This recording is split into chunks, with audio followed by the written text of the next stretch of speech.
The story begins in a terrifying world, a place so dangerous that venomous snakes lurk within the darkness. It hides in plain sight, ready to strike without warning. Here, the most terrifying monsters blend in with the innocent. This makes it hard to know who or what to trust. A toad once lured a snake, and now the snake is gone. This world is full of creatures like vampires, werewolves, ghosts, cyborgs, and puppets. They move through it like blood through veins. Our main character writes in his journal that he must always stay calm. Fear alone can draw the darkness closer. That's something he's learned over the past 2 years. During that time, he's done only one thing: survive. Suddenly, someone knocks and calls for him, Lin. It's time to hang the lamp outside and open the store. He also receives a mission from the system: hang the lamp. The reward is 1 skull coin, experience, and pure human blood. It's the first time he's seen this mysterious system. But there's no time to figure it out. He must obey his boss. As he opens the door, a massive figure appears. It looks like a Frankenstein-like creature. Lin greets the man, calling him professor, though in his mind he's already thinking he might die. That's what he thought constantly when he first came here 2 years ago. Now he's used to it. The Frankenstein drags a body behind him, gripping it tightly by the hair. Lin remembers how this professor saved him 2 years ago and taught him all his medical knowledge. Though the days are repetitive, life isn't so bad. As he opens the shop door, he feels many eyes watching from the pitch-black surroundings. But in this place, just staying alive is already a small miracle. He lights a candle and spills a drop of blood. That single action drives away nearby souls. The store's sign changes, showing that it is now open. He receives his rewards from the system and is surprised. Such a simple task gave him a good return. An old, toothless woman then appears, carrying a head in her arms. She asks if he has any junk to spare. The system gives him a new mission: hand over something useless. Lin looks back and says he does. He knows who she really is, the scavenger. He quickly gives her 2 red, twitching objects. She thanks him, and he receives more system rewards. Then she offers him a reward of her own. She gives him her own eyeballs. The system allows him to refuse, but warns he'll lose favor with her. Lin hesitates, then politely accepts. She smiles and walks away. Another mission complete. He goes back inside, thinking about the shop across the street, a tailor shop and a butcher shop. He knows exactly where those eyes came from. And there's a rule he always remembers in this place: never insult the ones who walk in the darkness. With the professor occupied, Lin checks the system again. His stats are average. The system describes him as a fragile but smart human who survived in this world for 2 years. Still, it notes he could die at any moment. Lin figures the system works like a game. Completing missions grants new skills and boosts. That might help him stay alive a bit longer. Just then, the professor, whose name is Bloodsaw, opens the door. He says he'll be gone for 2 days. He tells Lin to take care of the shop. The system says Bloodsaw is a lawful evil sewing monster, skilled in surgeries, runs a shady side business, and should never be provoked. Lin nods, asking if there's anything else he should know. Bloodsaw tells him that if customers can't pay with money, take something of equal value. If they refuse to pay, use the blade. He hands Lin a blood-covered weapon. The system notes it's very sharp and can cut both flesh and soul, but the more it's used, the more it hungers. Lin simply nods. Before leaving, Bloodsaw adds that the little baby in the back needs to be fed. He hasn't eaten in a long time. The system gives the same task: feed the baby. Bloodsaw leaves Lin with one final warning: no matter what sounds he hears at night, never leave the light's range. Ignore any cries for help. Lock the doors and windows. If anyone comes in, they must be killed. Lin realizes these 2 days will be pure hell. Later, he waits with the blade beside him. Suddenly, someone knocks at the door. A girl's voice asks if the owner is home. He checks the peephole. Outside, he sees a small girl holding a doll. The system presents a mission: help treat the injured doll. Lin also gets a warning: this is a wandering soul from the valley. She's searching for her mother, and her doll is her ally. Anyone who tries to take the doll will end up in her belly. With tears in her eyes, the girl asks if he can heal her doll. Lin looks at the soul lamp. Its glow is weak, meaning this girl isn't too dangerous. He opens the door and invites her in. Thanks to the lamp, no one can enter without permission, unless they're truly powerful. He reminds himself that souls and spirits here don't always mean harm. Most just want to live in peace. Still, it's best to never ask personal questions. The girl explains that her doll lost its arm. She looked everywhere but couldn't find it. She says the doll is her favorite. If the arm isn't fixed, the doll might die. Lin nervously agrees to help. The system warns he has lost 5 points of sanity. As he examines the doll, the system informs him that the bite marks match the girl's mouth, and the blood is the doll's. He's amazed at how accurate the system's analysis is. He gently asks the girl if she's eaten anything strange. She replies that she hasn't eaten in days. Last night she dreamed about eating delicious food, meat, hair, ears. She says it was all tasty. Her doll agrees, echoing her words. Lin's sanity drops again. He tells her that he thinks she might have eaten the doll's arm during her dream. The girl looks ashamed. The doll comforts her, saying her mother still loves her. Lin asks if she feels anything strange in her belly. She says it itches, like something wants to come out. He suggests the arm isn't fully digested and asks if she prefers surgery or something less invasive. Embarrassed, she chooses surgery. The doll also agrees. He picks up the blood-stained blade. Then he explains the procedure. Cut open the stomach, remove the arm, and sew it shut. Frightened, the girl quickly changes her mind and asks for physical therapy instead. He agrees, it's cheaper anyway. He then asks her whether she wants it done from above or below. The girl is startled. He tells her not to worry, it won't hurt. She hesitates, then nervously agrees. She sits down in the chair. He asks her to open her mouth wide. A horrible smell hits him. He uses a metal ring to hold her mouth open. Slowly, he reaches inside. The girl trembles in pain, but he keeps going. Eventually, he pulls out the doll's missing arm. He confirms his theory. She had swallowed it, probably without realizing. He advises her not to eat unknown things in the future. He then opens a drawer. He explains that reattaching the arm will cost 30 skull coins. The girl agrees, though she's in pain. The doll, however, pleads for mercy. Lin reassures the doll he'll do a good job. He successfully reattaches the arm and earns a large reward from the system. He gives the girl a special medicine for the doll. It must be used daily for 1 week. When he applies the first dose, the doll screams in agony. It clings tightly to the girl's arm. Lin calmly states the price: 10 coins for physical therapy, 30 for sewing, 70 for the medicine. That's 110 skull coins. The girl timidly pulls out some coins and throws them toward him, saying she only has 20. He pauses, then says she still owes 90. He offers to take a part of her body as collateral. He says he'll help cut it off for free. She steps back, frightened. She finds 10 more coins and hands them over. Now she only owes 80. She says he can keep the medicine and she'll buy it next time. That brings it down to 20. She asks if she can pay on credit and return later. Lin declines. This is a small shop, no credit. He suggests she leave something behind as collateral. She could keep the medicine and even receive change, 40 coins. Hiding her eyes, she nervously asks if she can pay with something else. He leans in and asks what she means. Blushing, she looks down and whispers with her body. The girl lowers her head and says something quietly. Lin is surprised and tries to understand what she means. As he gets up and looks at her, she hesitantly asks a question. But Lin stops her. He doesn't want her body. He simply asks for her right eye. He tells her she can buy it back once she has the money. Tears fall as she agrees. The doll protests, begging her not to do it. But it's too late. The eye is already removed and placed inside a glass jar.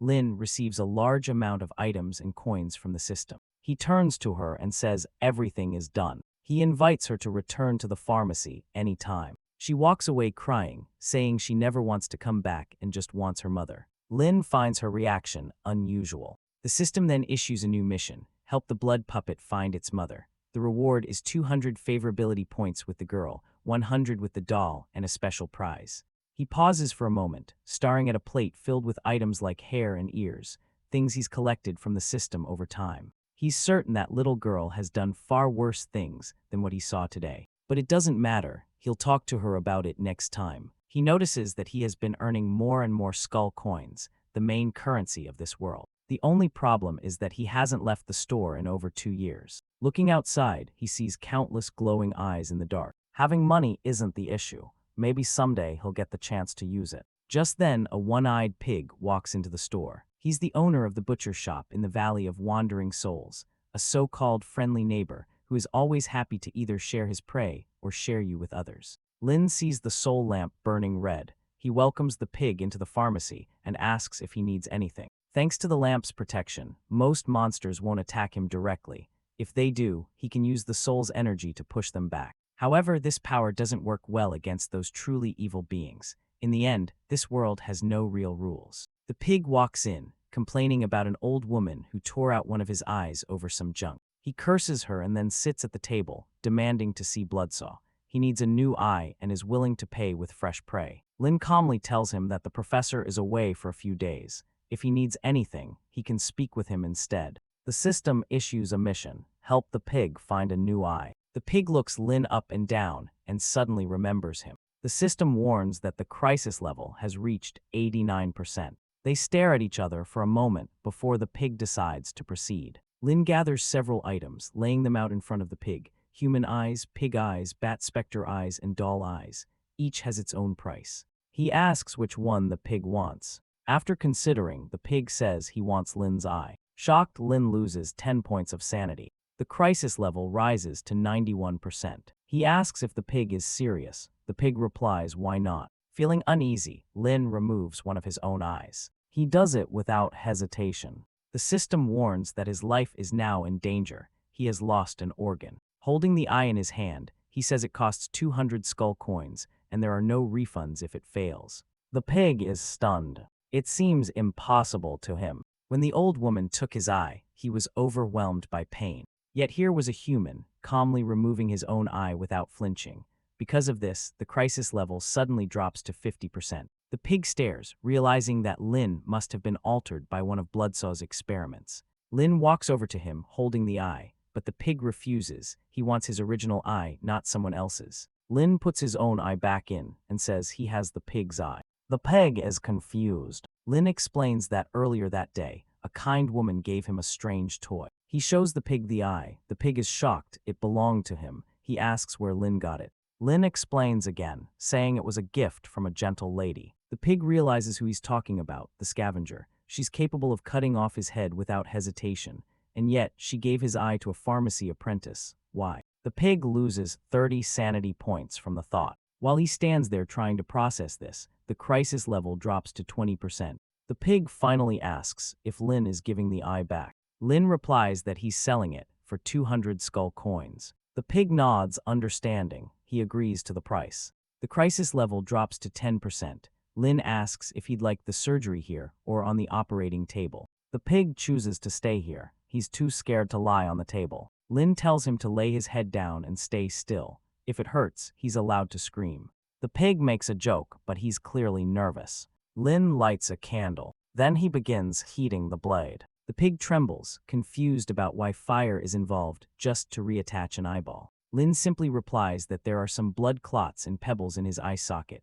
Lin assures him that he'll clean it up, free of charge. The pig looks unsure. The system notes a loss of 10 sanity points for him. Lin performs the cleaning, gaining experience points, but oddly, he's given blade skill rather than medical skill. No time to wonder why. Now it's time to place the eye. He warns the pig to stay perfectly still, or he might install it in the wrong direction. As he gets ready, he remembers something. Again, he forgot anesthesia, just like with the doll earlier. Oh well. The pig wakes up and sees Lin holding something strange. Lin explains it's a special glue that works with healing potions. It will hold the eye in place and ensure almost full recovery. The pig tells him to stop stalling and get on with it. Lin agrees and prepares the eye. He reminds the pig to be patient. He's a professional. With a hammer in hand, he gets to work. The pig's sanity drops by 20. When the pig sees the hammer, he panics. Lin tells him to relax. This is just the final step. If he moves, they'll have to start over and the price will go up. Lin hits the eye with the hammer once. The pig screams. Lin insists he can't stop now. He has a duty to make sure every patient leaves in perfect condition. Another hammer strike. The pig howls in pain. Then Lin suddenly stops and looks disappointed. The pig asks what's wrong. Lin says the eye is misaligned. The surgery has to be redone. Lin reassures him that the redo will be free of charge. After all, he's a kind and responsible doctor. The pig is in pain and terrified, but Lin continues. Eventually, the procedure is finished. Lin hands him a bottle of medicine, instructing him to drink it twice daily and apply another to his skin. In 2 days, he'll be fully healed. The total bill is 546 skull coins. The pig, defeated, signs the payment contract using his bloodied fingertips. He asks if he's free to go. Lin says yes. Just then, the system notifies him of a hidden mission. It's triggered by something in the pig's stomach. If completed, Lin will receive a rare ability called visual diagnosis. Lin stops him and says there's one more issue. He can't let him leave without saying something. It would go against his medical ethics. The pig, suspicious, sits back down. He says he's willing to hear him out, but if it's a scam, there will be consequences. Lin checks his pulse. The system grants him diagnostic experience. The pig grows more anxious. Then Lin looks him in the eye and calmly says that the problem might be an ectopic pregnancy. The pig grabs Lin by the collar, furious. He insists he's a man, not a woman. Lin stays calm and says that's exactly why it's a serious problem. If he had a uterus, it would require an even more complicated surgery. Frustrated, the pig throws Lin into a chair. Lin, undeterred, asks what he's thinking. The pig threatens to cut his hand off. Lin advises him to stop thinking about violence and focus on his condition. He explains that the symptoms, swelling, no loss of appetite, and bleeding in the lower area, are all signs of something more serious. Surprised, the pig asks how Lin knows all that. Lin takes notes and continues with his questions. The pig mentions stomach pains that started about a month ago. Lin doubts food poisoning would last that long. He asks if the pig has attempted reproduction recently or has any strange preferences. The pig snaps at him, yelling that he better not ask that again. Lin agrees and moves on. He asks if there was any sharp pain during reproduction. The pig gets angry, demanding to know what kind of pain he's referring to, and shakes Lin aggressively. Lin tries to calm him down, explaining he's only asking these things for his health.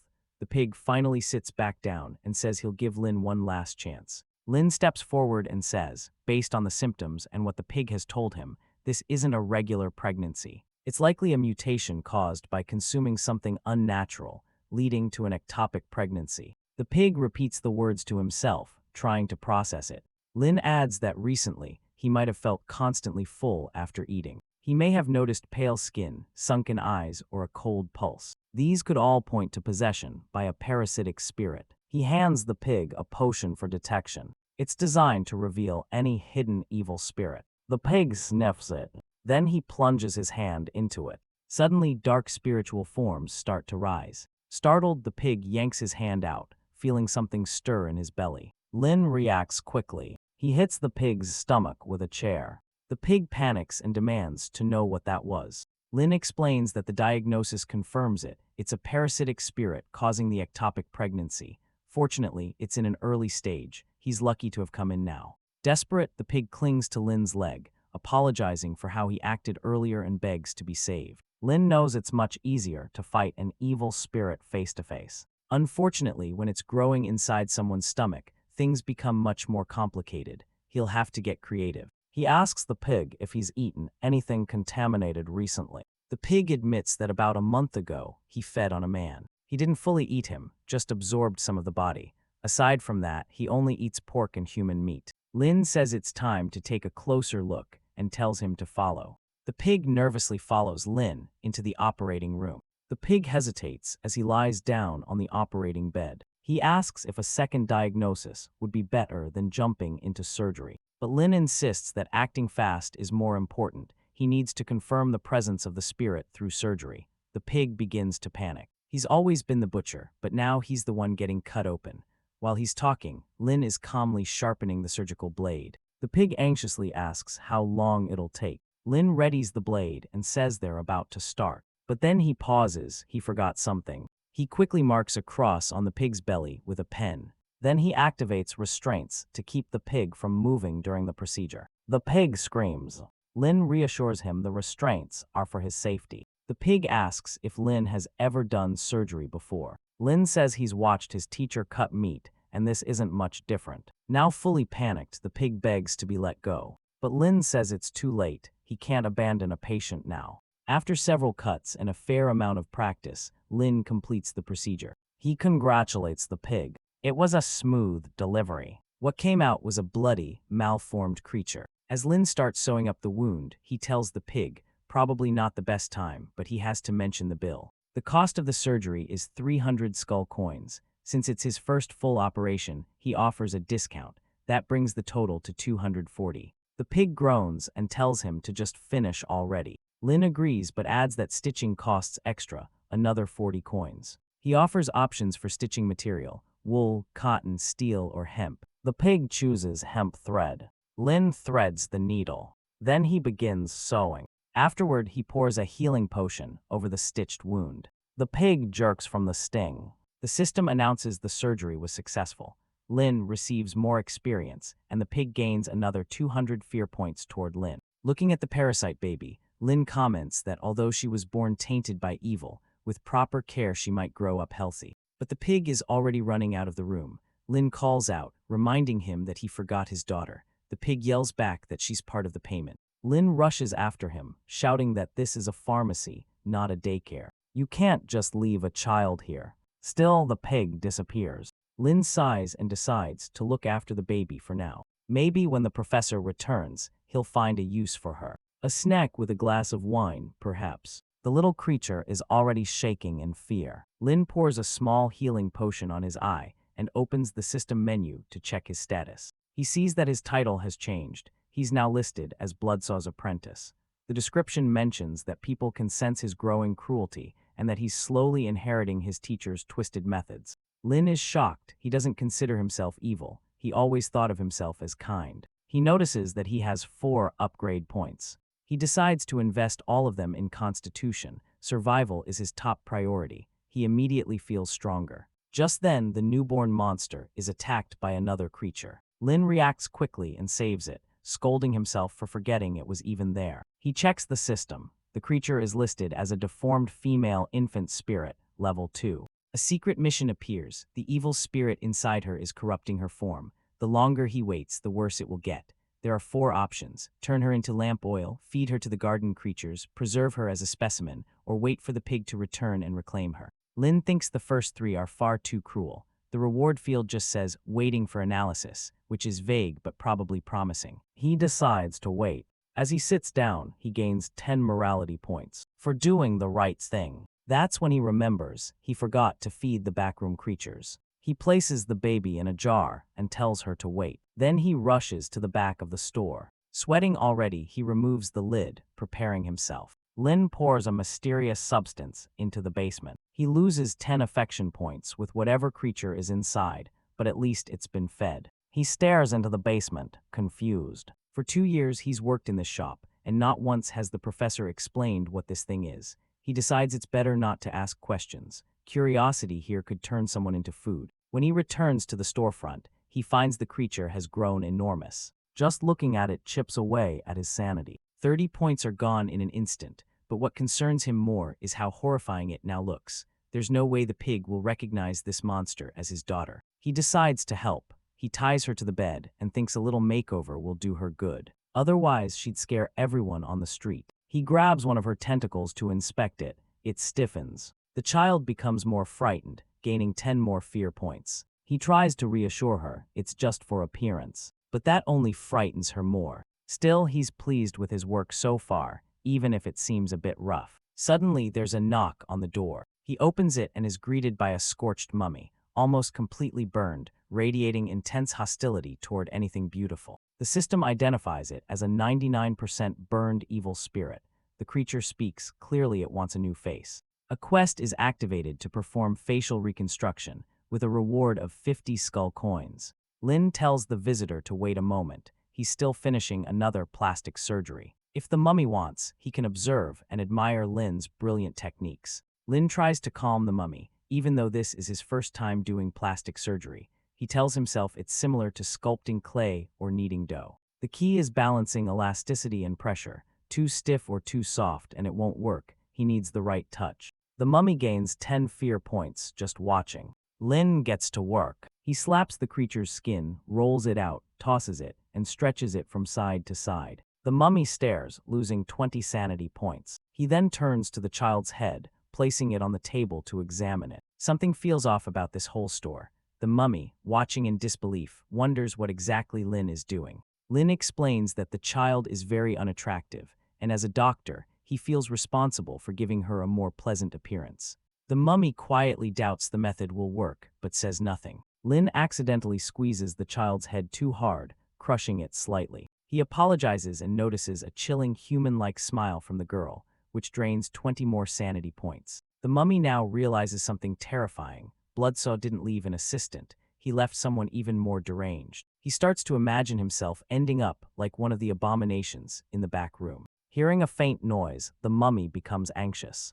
Is Bloodsaw returning? He loses 40 more sanity points. Just then, Lin appears again, cheerfully sharpening a blade and apologizing for the delay. Lin asks what's wrong, but the terrified mummy bolts out of the store without a word. The system notifies him that the quest failed, but he earned 400 fear points from the encounter and 100 skull coins for terrifying a customer. Lin is puzzled. He had smiled and been polite the entire time. Why was the creature so afraid? Shrugging it off, he decides to finish the child's makeover. After some time, he finally completes the work and is pleased with the result. He always had decent hands, just never imagined he'd use them this way. Then he notices something strange, a third eye in the middle of her forehead. Before he can react, venom oozes from it. He warns her to keep that eye hidden. If she doesn't, he'll be forced to bring out the blade again. The child cries, but her fear begins to drop. The system shows that the crisis level has decreased by over 300 points. He also receives a strange lock of hair from the system, a defensive item that causes suffocation if placed near a neck. The girl cuddles a stuffed toy tightly, and Lin wonders if he went too far. Looking outside, he realizes it's getting late. He checks the soul lamp. The dimmer the light, the later the hour. When it fades completely, night has arrived. As he reaches to take down the lamp, a figure cloaked in shadow appears. The system warns that this is a demon hunter, an extremely dangerous one. Engaging with him carelessly will lead to death. Lin studies the stranger. It's the first time he's seen another human in 2 years. Judging by the lamp's intense reaction, this person is absurdly powerful. The cloaked man speaks. He needs treatment, specifically combat and recovery potions. The system activates a mission worth 500 skull coins. The drawback is that if Lin dies during the treatment, the mission will fail. He invites the man in, cursing his timing. As the hunter sits, he expresses surprise at finding another human in this world. The system activates a shared race link. If Lin loses the bond, he will also lose his life. Trying to remain composed, Lin asks what's wrong. The hunter shows his arm. Something dark and purple pulses beneath the skin. It's alive. The system finishes a preliminary diagnosis. He's been infected by black butterfly venom. Lin calmly tells the man, who seems surprised that he recognized it. The hunter explains that a ghost in a red dress ambushed him and used this venom. He was already in bad shape, which made him vulnerable. Once he recovers, he plans to hunt her down. Lin offers help, although in his mind he's panicking. If this guy refuses to leave, he has no choice but to treat him. He asks the system how to deal with the venom. The answer, a dangerous substance made from all the resentment in the dark world. The only way to remove it is through surgery, using a rare material called ostine. Lin tells the hunter they'll need to operate. The hunter, sweating, asks about Lin's qualifications. Trying to sound confident, Lin replies that this will be his second surgery. The hunter grumbles about whether there's another clinic nearby. Lin says no, any other would have been destroyed by Bloodsaw long ago. Eventually, the hunter realizes he has no choice. The venom is getting worse. He agrees. Lin prepares his tools. It's time to begin. The hunter surveys the room. It feels less like a clinic and more like a slaughterhouse. He eyes the skinny apprentice suspiciously. Lin asks if he wants anesthesia. The hunter declines, saying real warriors don't need it. Lin agrees. He's never used it either. He begins the procedure by driving the blade into the hunter's arm. The hunter flinches and tells him to calm down. Lin reassures him it was just a test. The hunter is annoyed but lets him continue. Lin picks up more tools, searching for the right one. The hunter asks why he's placing everything on his shoulder. Lin explains he's just testing for sharpness. If they're not sharp enough, it'll hurt more. He continues, saying the real pain happens when the knife goes in, not when it's pulled out. He's just making sure everything's ready. The hunter watches him suspiciously. Lin tries to sound professional, but it feels more like a threat. Growing impatient, the hunter warns him. If he stalls any longer, he'll be killed. Lin nods and brings over a small furnace. He starts heating all the tools. The hunter panics. He wants to know what's going on. Lin explains that black butterfly venom is too dangerous. If it spreads, it could kill him. The blades must be sterilized and melted beforehand. The hunter asks if Lin has ever done this before. Lin admits he's only done it while removing pig hair. Horrified, the hunter says never mind, but it's too late. Lin pulls out a wooden board. The hunter becomes nervous. Lin says it's just to catch blood and loose parts during surgery. Terrified but with no other option, the hunter sits still. He mutters that if there were any other clinic within 100 meters, he would have left already. With a manic grin, Lin approaches with his blade, ready to begin. Lin gets to work, starting the operation. He gains more blade experience. The demon hunter cries out. He feels as if his body is being shredded and his heart set on fire. Meanwhile, Lin calmly uses his flaming tools, casually suggesting that if the pain becomes too much, anesthesia is always an option. The hunter is in shock. He didn't even realize the operation had already begun and admits he can't feel anything. Lin replies, a bit annoyed, that in that case, the hunter should stop crushing his operating table. It's nearly broken from the pressure of his grip. The demon hunter apologizes, saying he's just too strong. He promises to compensate for the damage later and urges Lin to hurry up. Lin begins slicing deeper. Suddenly, the hunter begs him to stop, complaining that he thought the pain would end, not worsen. Lin sighs. If he works slowly, the patient complains. If he works quickly, it's still not good enough. Now that he's halfway through, the guy wants him to quit. He explains that this isn't just a normal surgery, it's an advanced extraction. The cutting is fine to avoid damaging internal tissue, not for decoration. The hunter snaps and demands that Lin finish it with a single, clean cut. Lin, taken aback, asks if he really means that, because a single misstep could slice an artery and kill him. He reminds him that doctors treat patients like their own children. They don't want them dying from a basic procedure. He again offers anesthesia, but the hunter just shouts for him to get it over with. Lin smirks and says not to worry. Once this is over, he's sure the guy will return. The demon hunter lies motionless, drooling, while Lin piles up various disturbing objects removed from the man's arm. Looking at the pile, the hunter speaks aloud. He thinks a devil must have done this to him. Lin disinfects the wound with high-grade alcohol, burning the area clean. The hunter begs to be released. Lin calmly says that there's still one more step to go. He holds up a bone with a small heart carved into it. He explains that it's part of the finishing touches. The hunter stares in horror.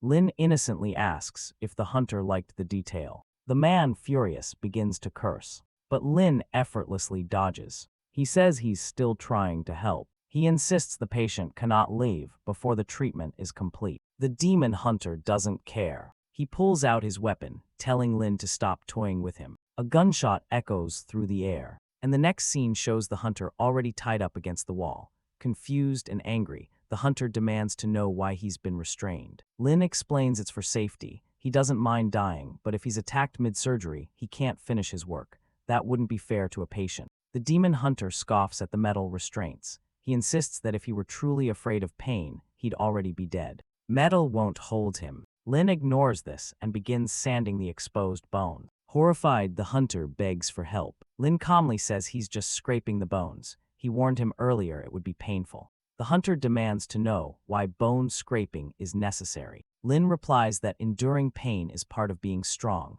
and a true warrior shouldn't be afraid of it. Finally, the demon hunter cracks. He pleads for anesthesia. Lin shakes his head. At this point, anesthesia wouldn't work on exposed bone. He tells the hunter to just endure it for a little longer. Blade's skill increases again. Suddenly, the hunter breaks free. Furious, he says he'll never trust Lin again. Lin grabs his arm. He knocks the gun out of his hand. Then he shoves it into the hunter's mouth. Lin warns the hunter not to resist again. Otherwise, trouble awaits him. The hunter quickly apologizes and promises not to move. Lin tells him that's good.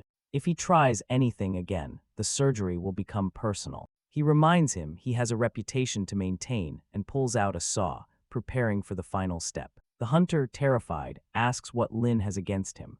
The system registers a sanity loss of 20. Lin says it's time to use the big tool. The saw should take care of everything. As the saw draws closer, the hunter panics. He begins to beg for mercy. Screams echo from the house. The system registers a sanity loss of 60. Suddenly, a little girl walks into the shop asking if it's the right place to buy potions. She's confused and nervous. Before she can say more, something grabs her by the leg. She hears the hunter screaming for help, then sees Lin, completely covered in blood, standing behind him with a saw as he's strapped down. Lin asks her to wait a moment while he finishes with the previous patient. The girl panics, her fear skyrockets. The girl runs away. The system registers 70 fear points and notes that she has developed a psychological disorder due to the trauma. Lin casually turns to her and says he'll get her potions as soon as he finishes with his patient. The system awards Lin a new title, Terror of Patients. Lin is confused. He smiled and offered help, yet everyone still reacts with fear. He then notices the demon hunter trying to crawl away. Lin frowns and reminds him the operation isn't finished. They return to the table, the patient groaning in pain while Lin pats his shoulder gently. Lin finally announces the procedure is complete. The venom has been cleansed from the hunter's bones. All that remains is for his muscles and tissues to regenerate naturally, and his arm will be good as new. But the hunter isn't moving. Lin tries to wake him up. The system informs him that by incapacitating a legendary demon hunter, he has unlocked a new trait, increased pain-inflicting ability using tools. Sometime later, the hunter stirs awake, dazed. He tries to shoot twice, but quickly realizes the threat is gone. Lin tells him to relax, everything is fine.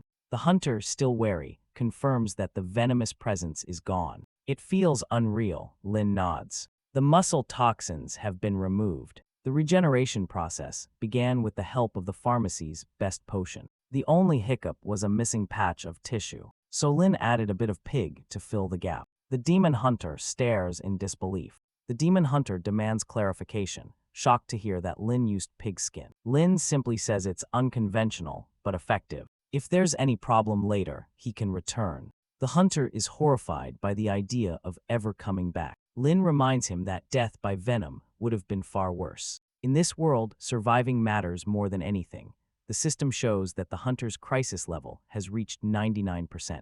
Despite everything, Lin's sincere words calm the man down. The danger level drops. He takes a deep breath and admits Lin is right. In this dark world, survival is all that matters. He then tells Lin that just making it this far is impressive. His brutal methods might be disturbing, but they get the job done. He grabs Lin by the collar and asks whether he has any real medical experience. Lin proudly holds up 3 fingers and claims he once performed a successful cesarean. Both the father and daughter were happy and even praised his work. The hunter, thinking back to how his bones were scraped, admits that he does feel healed. But he warns Lin, no one can know he fainted during surgery. Lin promises to keep it a secret. When asked how much the operation costs, Lin tells him not to worry about it. It's a gesture of goodwill from one human to another. He simply hopes the hunter will stop by the pharmacy again. The system rewards Lin with 500 skull coins. The hunter doesn't seem convinced. He grumbles that compliments won't help and demands that Lin forget everything that happened. Even if they're both human, it doesn't change anything. He walks alone and won't let someone like Lin tag along. Before leaving, he offers Lin one final gesture. Opening his coat, he tells him to pick something valuable from his belongings, a fair trade for the treatment. Lin inspects the items laid out before him. One particular object catches his eye.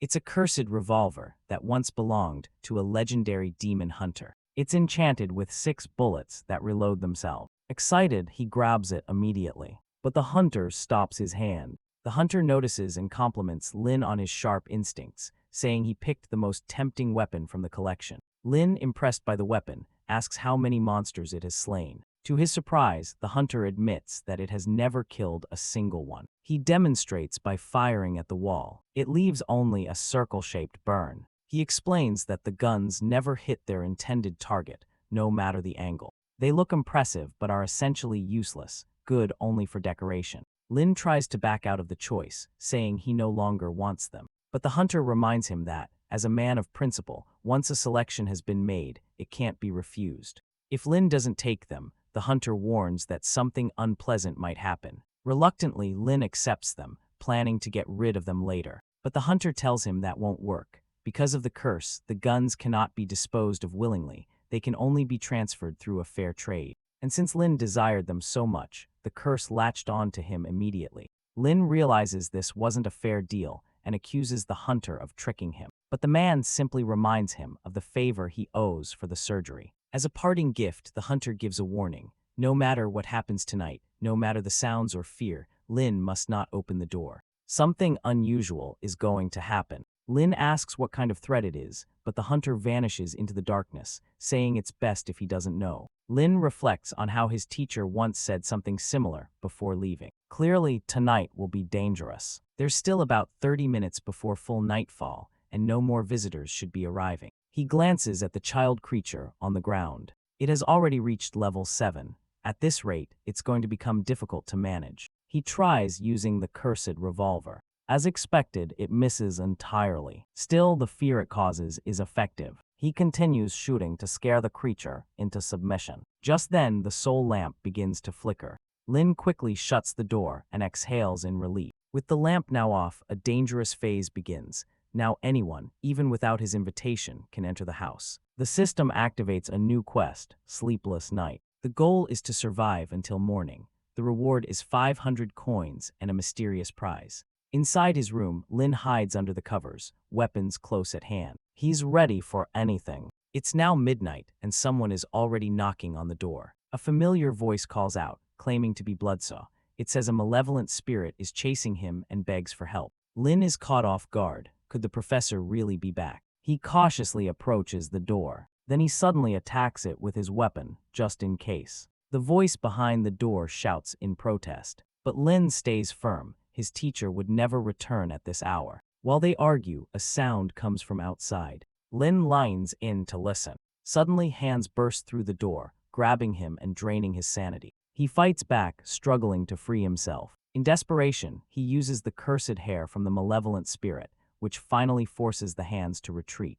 As the hands pull back, Lin wonders if they were even alive, but doesn't take any chances. He deals the final blow, defeating what the system calls the Deceiver of Flesh. He earns 100 experience points. He breathes deeply. He survived this encounter. But he notices something disturbing. The attack occurred exactly at midnight. The system issues 2 urgent warnings. A root-level monster is now approaching, and the crisis level has reached 100%.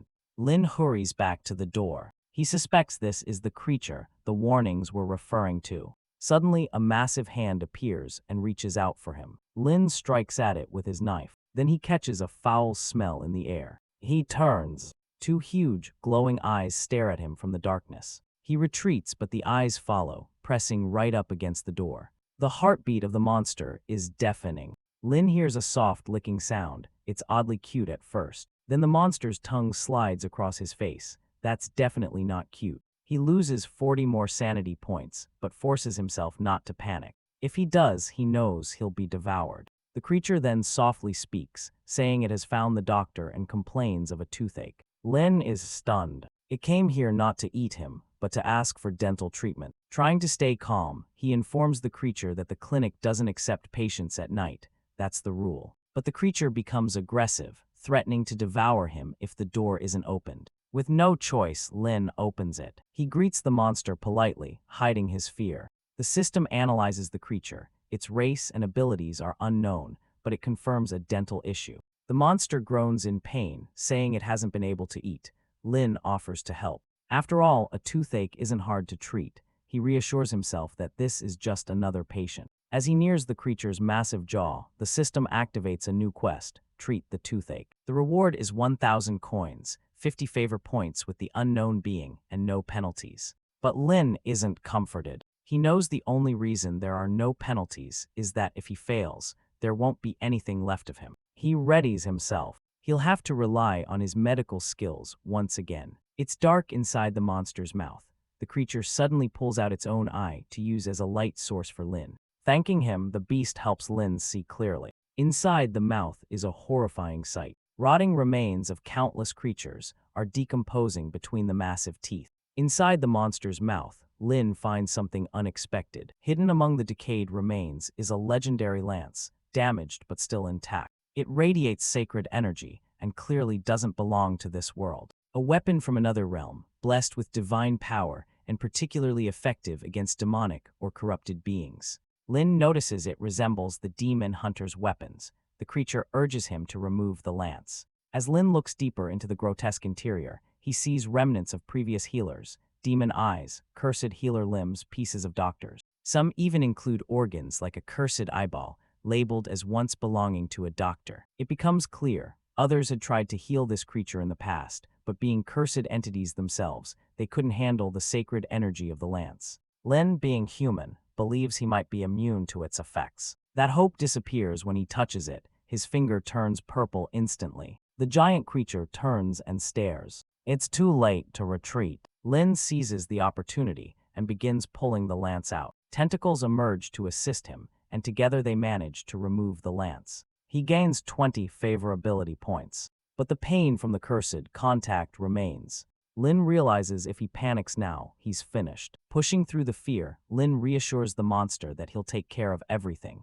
He ignores its terrifying appearance. He rushes back to the shop. There he gathers several tubes of medicine. Then he returns to apply them. He diagnoses that the pain isn't from an ordinary dental issue, but from lingering sacred energy embedded in the root of the tooth. The amount of blood makes the task difficult. He pauses, wondering how he's supposed to get deeper inside the creature's mouth. At that moment, he notices a tentacle. Calmly, he says that the tentacle is needed for pain relief. Then he slices it off without waiting for approval. The monster yells in confusion, demanding to know what he's doing. But Lin has already loaded the syringe. He taps on the floating eyeball to get more light. He starts picking at the tooth, trying to squeeze deeper into the tooth. Realizing he needs better tools, he grabs a skull and uses it to drive the stake deeper into the root. The creature flinches in pain, but Lin tells it to hold on a little longer.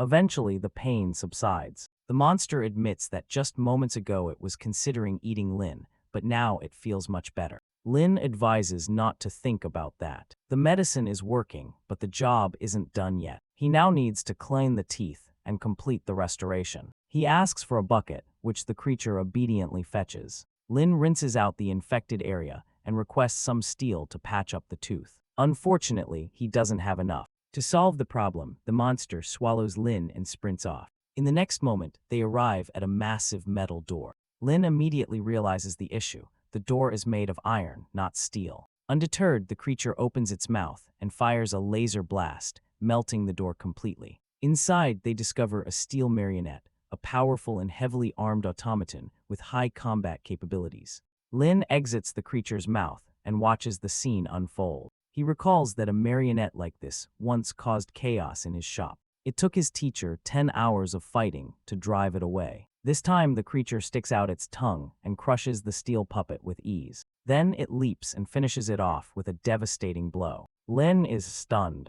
He can't even gauge the power levels of either of these beings.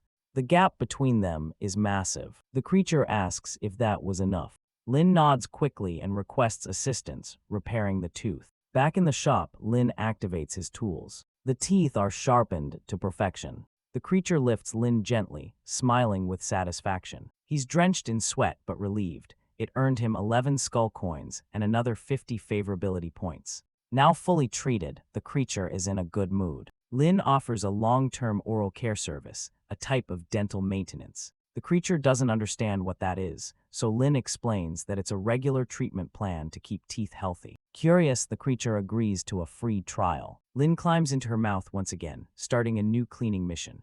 Inside, he scrapes away old corpse remains, rotting flesh, and everything else that doesn't belong. He manages to gather quite a collection of human debris. On the floor nearby, he sets down a black bucket. The creature asks about it.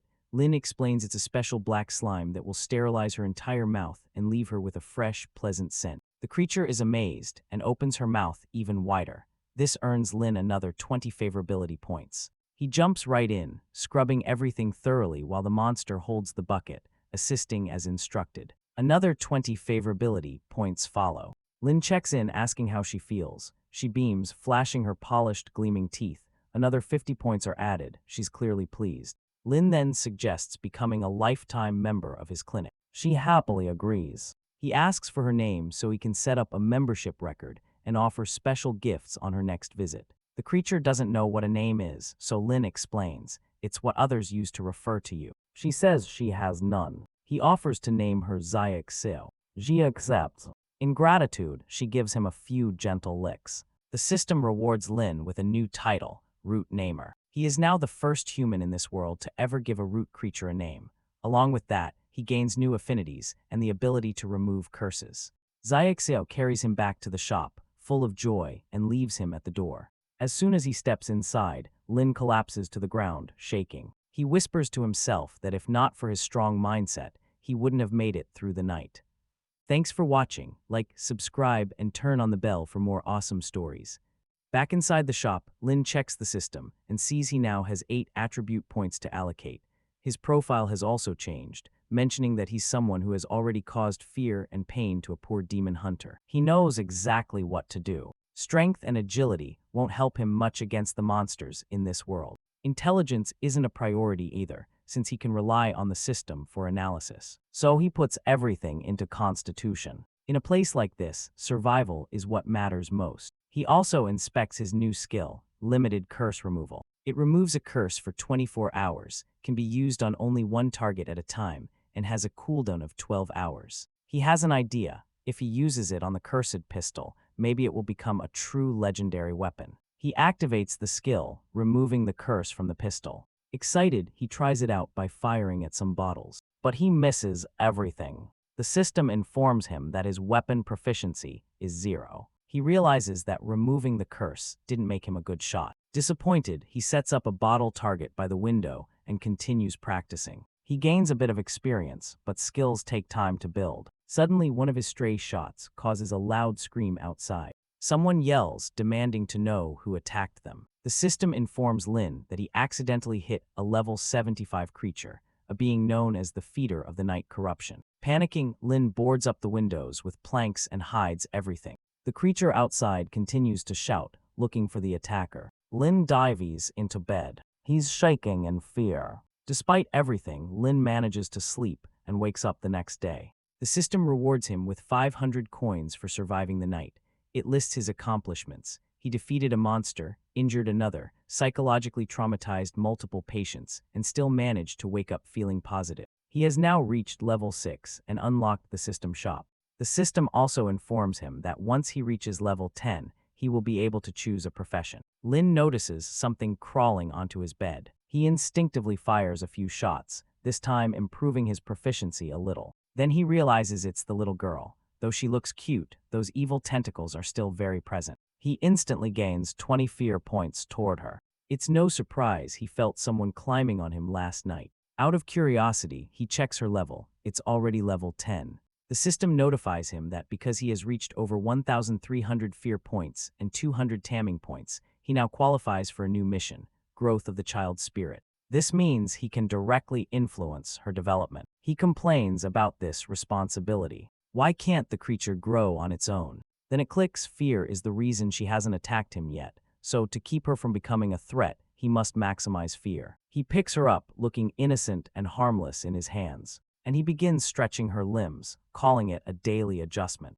Her fear continues to rise. Without asking permission, he modifies her form, stuffing her tentacles into her mouth. After a flash of light, boom, she transforms back into a normal-looking little girl. He even adds some cute tails for good measure. The system confirms that this new form will significantly impact her growth. Proud of his work, Lin remarks how using just tentacle material, he managed to craft some adorable ears. He instructs her to stay in this form and never return to her tentacled shape. The system informs him that while the physical transformation is complete, her personality settings still need adjustment. Smiling slightly, Lin says it's time to give her a proper education. Next, he adjusts her cerebellum and selects her personality type. He chooses a blend of sweet, obedient, and strangely murderous. The system lists her psychological traits as virtuous, cute, and morbid.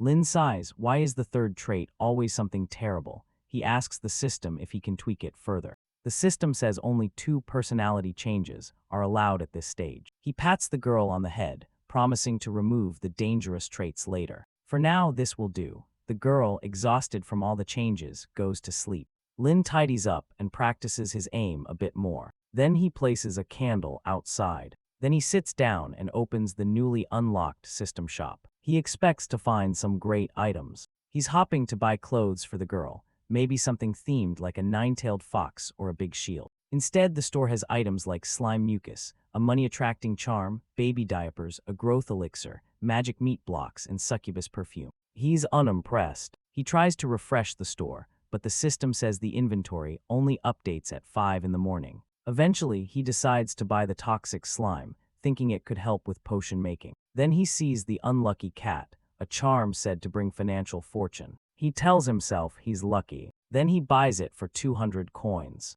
Looking at the diaper, he glances at the girl. Maybe he'll need that too. One by one, he buys more and more items, including the growth elixir, which helps speed up healing. Lin feels satisfied with the elixir. Finally, something actually useful. Today is also the day when the supplier comes to restock goods, so he prepares to refill his inventory. As expected, the old lady arrives with her usual question, asking if he has anything useless to give away. The system gives him a task, and he hands her a bag filled with strange items collected yesterday. Surprised, the old woman asks how he came across so much material. Lin offers to help her load it onto her cart. Mission complete. The old lady pauses when she senses the presence of a root-level creature from within the bag. She's impressed. Lin casually explains that yesterday he had to deal with such a creature, and that the items came from inside its mouth. Shocked, she asks if he isn't afraid of dying. She had assumed he was just an ordinary human, but clearly he's not. He responds that he was just doing his job. No matter who enters the shop, he treats everyone equally. She acknowledges his bravery and tells him that last night, 3 root-level abyssal creatures were nearby, along with a demon hunter. She warns him not to get involved with any of them, and adds that the nearby villages were wiped out by those monsters. Lin mentions he met the demon hunter himself yesterday. She suggests maybe that's why the valley wasn't attacked. Lin replies that the hunter actually seemed kind. He didn't come across as cruel. The old lady looks at him, baffled, wondering how anyone could describe that guy as cute. Still, she's impressed by Lin's courage and professionalism. His reputation increases. She reflects aloud, saying there are no normal beings in this world, especially those who seem normal. Before leaving, she tells Lin the items he gave her are too valuable to digest quickly. One particular item she picked up, she decides to give back to him. It's a demonic heart. As he touches it, Lin loses 10 sanity points. The item is identified as the heart of a faceless demon, a cursed object that can connect to a target's heart, but only if fed with large amounts of fresh blood. The old lady explains that if Lin ever wants someone to die, he just needs to focus on them while holding the heart and unleash his most vicious intent. He knows immediately this item is nothing ordinary. After she leaves, the supply carriage arrives, delivering new goods. Items are exchanged. Just then, someone knocks at the door. Lin opens it and freezes. Standing there is a beautiful girl with an unsettling aura and an unnaturally perfect body. She enters the shop, commenting on how impressive it is. The system immediately warns Lin that she is a bloodthirsty spirit. She drains victims slowly, and although seductive, she is deadly. The system urges him not to fall for her appearance or charm. If he does, he'll be dragged into a living nightmare. Lin remains composed and asks what brought her here or what service she needs. She replies casually that she just moved nearby, and she's stopping in to greet her neighbors. He welcomes her politely. Some creatures are so powerful that the soul lamp doesn't work on them, and this seems to be one of those. He offers her a seat and she thanks him. Lin knows that if she truly wanted to harm him, he wouldn't be able to stop her. So the best move is to treat her as a guest and try to build a connection. The system issues a mission: survive for 30 minutes, keep sanity above 0, and ensure her malice level does not reach 100%. He realizes it's almost the same as last night's survival challenge. Could this woman be a root-level monster? She suddenly points out that Lin doesn't seem like someone native to this place. Then she asks if he's afraid of being eaten by an unfriendly customer. Lin immediately loses 10 sanity points. It was quiet. He admitted he felt a bit afraid, but reminded himself that being a doctor means saving lives.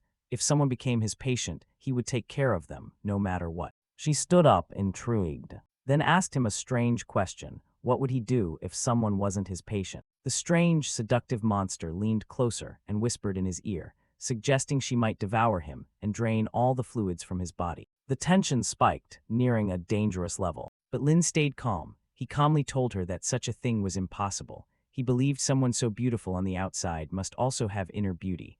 A girl with such grace deserved a refined and noble experience, not something crude or violent. She stepped aside, amused. He certainly had a way with words. The tension dropped a bit. She sat down and asked if he truly found her beautiful. He responded sincerely. But suddenly, she opened her monstrous mouth, and giant worms poured out. Lin lost some of his mental stability. She crept closer, repeating the words about being beautiful. The tension rose again, almost critical. As she came dangerously close, Lin realized the only way to break her dark persona might be a kiss. So he leaned in without hesitation. So he kissed her, swallowing the worms in the process. It was messy and suffocating. She was left speechless, mouth agape, shocked and confused. The tension dropped by half. He apologized, claiming her sudden transformation stirred something in him. He said he found her aesthetic truly appealing. She didn't understand. He clarified he always admired girls with good dental hygiene and mouth tentacles, especially sticky, gummy ones like hers. To him, her beauty was as captivating as moonlight. She was stunned something wasn't right about him. He hadn't panicked when seeing her true form. Instead, he was calm and even seemed impressed. She tried to cover her tentacles, flustered. Lin was confused by her reaction and asked what was wrong. She revealed her sharp teeth and asked if he didn't claim to like people with good oral hygiene.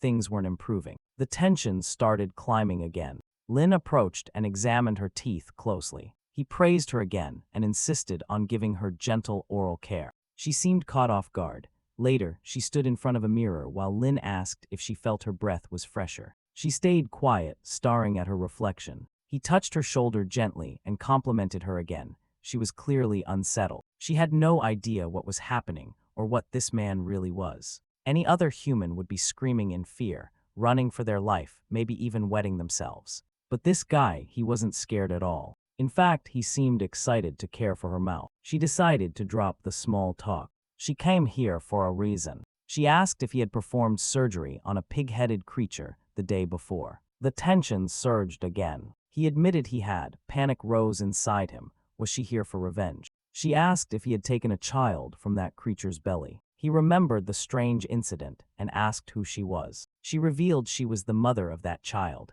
Her form started twisting again, becoming more monstrous. Lin tried to calm her down. He asked what her connection was to that demon pig and his child. According to the pig, everything started a month ago. The monstrous woman explained that the little ghost-like being was actually a part of her, a fragment that had broken off. She came now to take her child back. She was eager to see what the child had become. Hoping the child had inherited her traits of murder, hatred, and chaos. She expected her daughter to grow into a nightmare. Lin was horrified. If she saw the child's current form, she might just kill him. Lin stopped her and asked if she was sure the child was hers. If so, the pig-headed creature would need to give a proper testimony. She agreed and said she would provide that testimony herself. Then, opening her mouth, she pulled out the pig's skull. He had been eaten. Lin's sanity took a heavy hit. She began circling him. She demanded the child. If he handed her over, she might spare his life. Lin agreed, but warned that the child might not be what she expected. At that moment, the girl's voice called out. The monster rushed toward it eagerly. Lin begged her to stop, but she didn't listen. She expected to find a terrifying distortion, a being of pure malice.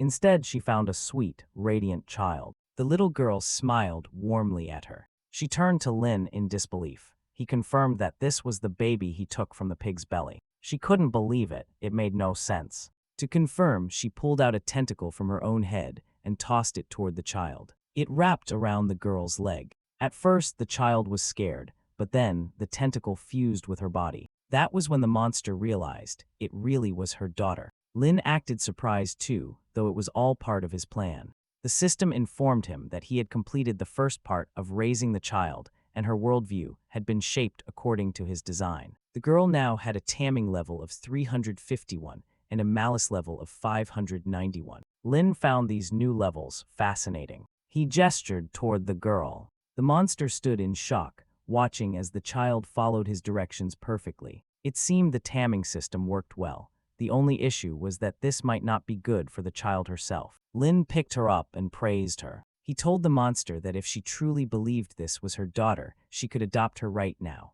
The little girl called her mommy. The demon was shaken. The girl came close and even kissed her on the cheek. Her mental state collapsed again. She couldn't understand how such purity came from her. She thought maybe this was just a disguise. Maybe the child was pretending, just like she herself often took on attractive forms to lure prey. There had to be something monstrous underneath. But the child was just being sweet and innocent. She lost more sanity. Eventually, the monster fell to the ground. She mumbled about a corrupted soul fragment. This was supposed to be a twisted being. How could this have happened? Lin asked if she was okay. she snapped, blaming him. The tension surged again. The creature unleashed a furious aura, but Lin quickly placed the adorable child in front of her. She stopped. The girl got closer and even licked her. The tension dropped. The system issued a new mission: make the mother accept that this child is hers and erase all hostility toward him. Lin muttered about how strange these missions always were, but he knew that winning her over depended entirely on the child. He encouraged the monster to look at the girl again, so healthy and happy. He said she should be proud. The monster asked a difficult question: if his own child was born as a creature, would he truly be happy? He answered without hesitation, of course, he would. She remembered that he was the same strange man who showed affection, even when she appeared in her monstrous form. So naturally, he'd be happy. Still doubtful, she transformed into a hideous horse-faced version of herself and asked if he'd be just as happy if his daughter looked like this. He replied that if she had such an appearance, he would love her even more. She didn't understand. It made no sense. She then accused him of changing her daughter. Lin interrupted her. He asked if she truly wanted a corrupted, violent creature for a daughter, or if, deep down, she had always longed for someone sensitive and sweet. The little girl called her mommy again and even blushed. Lin gained extra comfort points. He continued, saying that deep inside her heart, she wanted a child with a pure soul.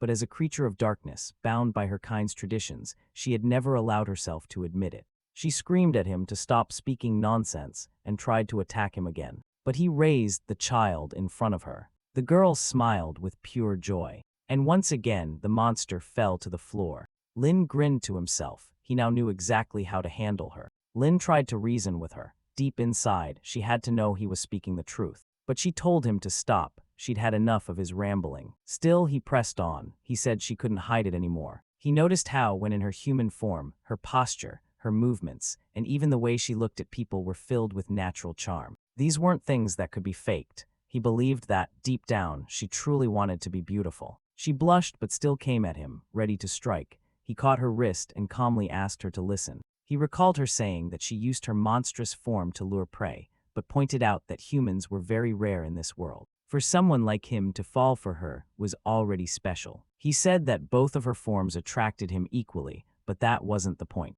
If she had assumed such a form in a world without humans, then perhaps it wasn't to hunt, but because she herself was searching for beauty. She was speechless. The tension dropped drastically. He told her that even as a dark spirit, seeking beauty wasn't something shameful. To him, she was beautiful not just on the outside, but also because she radiated a warmth, a femininity, more human than most. The tension decreased even further. He suggested that maybe she got too attached to the child. That's why the little girl born from her was so adorable. Of course, Lin was lying through his teeth. The child was cute because she represented the purified side of the demon's soul. He decided to double down. He asked her how a mere human like him could possibly transform a creature of evil into such a sweet and beautiful daughter. That was clearly impossible. He pretended to act modest, claiming to have gained his charm from experience. She blushed even more. He gently pushed the child toward her and told her to accept the gift that had been sent to her from above. Who could possibly dislike such an innocent child? The demon woman came closer, still unsure. Lin asked what she thought now. She replied that maybe, just maybe, he had a point. With that, the mission was marked complete. He had survived for half an hour and earned many rewards, coins, items, and a 1% increase in attraction from all women. Lin handed over the child and told her to let go of her dark obsessions and embrace her daughter. The woman now looked much more human, more like a cool alternative girl with tattoos all over. Lin encouraged her to stop hesitating and take her daughter. She held the child and the little one gently licked her. Overwhelmed, she said she never imagined what it was like to be a mother. The feelings of affection and joy were new to her. She admitted she didn't want to feel them, but somehow, she liked them. Lin explained that this was how real joy felt. It might be unfamiliar, but that was normal for a first-time mother. He compared it to a first intimate moment, strange and uncertain at first. She shook her head in disbelief and called him a smooth-talking demon. She was sure he had changed her daughter during their time together. Then she added, since they were neighbors, one day she might feel tempted to devour him in the middle of the night. The little girl gave her another loving lick. The demoness turned to leave, warning him she'd be back. Lin told her to stay safe and that she was welcome anytime. He sank into a chair, relieved. He realized he seriously needed to improve his combat skills. If something like this happened again, he might not be so lucky, and with her possibly visiting him during the night, he had to prepare. At least the professor was returning that night, which gave him some comfort. Then the system alerted him that he had acquired a special ability, Infectious Aura, a passive skill that increased his success rate when persuading others and reduced their hostility toward him. Just as he activated the skill, someone knocked at the door. He got serious and opened it. Standing there was a skeleton-headed man with a powerful creature behind him. This was the Black Knight, a warrior with incredibly high combat power and a relentless desire to fight the strong. Lin quickly realized this was another elite-type boss. The knight asked him to provide combat enhancement potions and promised a worthwhile reward. The system gave him a task: prepare enough suitable potions to satisfy the knight. Lin welcomed him with flair, claiming that his shop was the best in the entire Valley of Souls. The knight pointed out that this was probably the only shop within hundreds of miles. Lin explained that his competitors had closed because his potions were just that good. He laid several potions on the table and asked what kind the knight wanted. The strength potion was a top seller. The knight tried it, but he immediately slammed the bottle down, calling it trash. He claimed its effect on his power was pathetic. The tension began to rise. Lin tried to calm him and offered another one, the maximum tier berserker potion, which greatly boosted power but sent the user into a berserk state. The knight took it and drank. Lin thought this one couldn't fail, but then slam, another rejection. The knight said that potion was only useful for weaklings. Each potion Lin offered next was rejected. Tension hit 20%, then 30, then 40. Finally, he showed the best potion he had. Even that only got a comment that it was inspired, but nothing impressive. Tension rose to 60%. The knight was getting furious, clenching his fists. He accused Lin of wasting his time and having no decent potions. The crisis was now at 91%. Lin realized he was about to be attacked. The knight reached for his sword, 97, 98 on the crisis meter. Lin quickly asked for just a moment. He claimed to have one potion left that would surely satisfy the knight. It needed to be made fresh. The knight asked what kind of potion it was. Lin responded that if it failed, the knight could go ahead and cut him down. The knight agreed, giving him 30 minutes to prepare it. Lin decided to make a critical strike potion, a rare formula from the system that drastically increased the user's critical attack rate. It had minor side effects, though he wasn't sure what they were. Fortunately, he had just received all the ingredients earlier that day, including a rare piece of meat from a high-level root creature, a reward from an earlier mission. He tried to recall how the old blood saw prepared potions. Then he got to work burning herbs, throwing powders, mixing in slime mucus, some vampire teeth, and other strange things. He stirred it all in the cauldron. Eventually, he produced a batch of glowing potions. He placed one before the knight, confident this time. The knight asked again, was Lin sure this was the best he had? Lin nodded, but now, everything depended on whether it would actually work. Lin didn't know what the outcome would be. The knight opened the potion. It had a terrible stench, but he could already feel a strange power rising in his body. He held his nose and chugged the entire bottle. Lin watched in silence. The knight smashed the bottle and shouted in delight. This was the power he had been searching for. He felt stronger, like something wild and primal had awakened inside him. He had never experienced anything like this, not even in the harshest battles. He demanded to know what potion this was. Lin called it his shop's special critical attack potion, made only for someone like him. The knight was shocked to find such quality in a place so remote. He was confident he could defeat the demon hunter with this. Lin warned that there might be a small side effect, nothing serious, but something to keep in mind. The knight laughed it off. With this kind of strength, who cared about side effects? But just then, a gust of wind came through the door. A sudden gust of wind blew his hair away, and the knight went bald. He noticed Lin's shocked face and asked what was wrong. He flexed his new, shining muscles and said it was worth it. Lin, still stunned, stammered, trying to respond. He could only manage to say, patient. The side effect had finally shown itself. At first, the Black Knight claimed he felt nothing. But then he reached up, touched his head, and suddenly froze. Both he and Lin stared in silence. He realized his hair was gone. Dropping to his knees, he asked if this was the side effect Lin had mentioned earlier. The silence grew heavier until the knight burst forward, furious, ready to attack. Lin quickly reminded him. He had said earlier that he wasn't even afraid of death. So what was the big deal about losing some hair? He even tried to cheer him up by saying he was now the strongest bald warrior out there. a little price to pay for such immense strength. The knight stood in conflict. He reasoned that, as a warrior, he shouldn't care about his looks, but his long hair had really suited his dark, mysterious aesthetic. Still, the power from the potion was undeniable. He felt nearly twice as strong. After a moment, he went over to the mirror and struck a heroic pose. He decided baldness was fine, true strength mattered more than appearances. But as he stared at his reflection, he noticed something odd. His bald head wasn't just smooth, it was glowing. He pointed this out, wondering why his head now looked like a shining lamp. Lin explained that the side effect probably gave him a unique and radiant appearance. The knight, still covering his glowing scalp, asked how many more of those potions Lin had. Lin replied that he had 10 more, including the one already used. Without hesitation, the knight demanded to take all of them. He didn't care about the side effects anymore. He even threatened Lin not to stall. Soon after, he stormed out of the shop, head gleaming under the light. Elsewhere, the knight arrived on a battlefield. He dismounted, standing face to face with his target, the demon hunter. The hunter mocked him, saying he hadn't changed at all since their last encounter decades ago. But the knight pulled out a potion, letting his aura pulse with power. The battle was about to begin.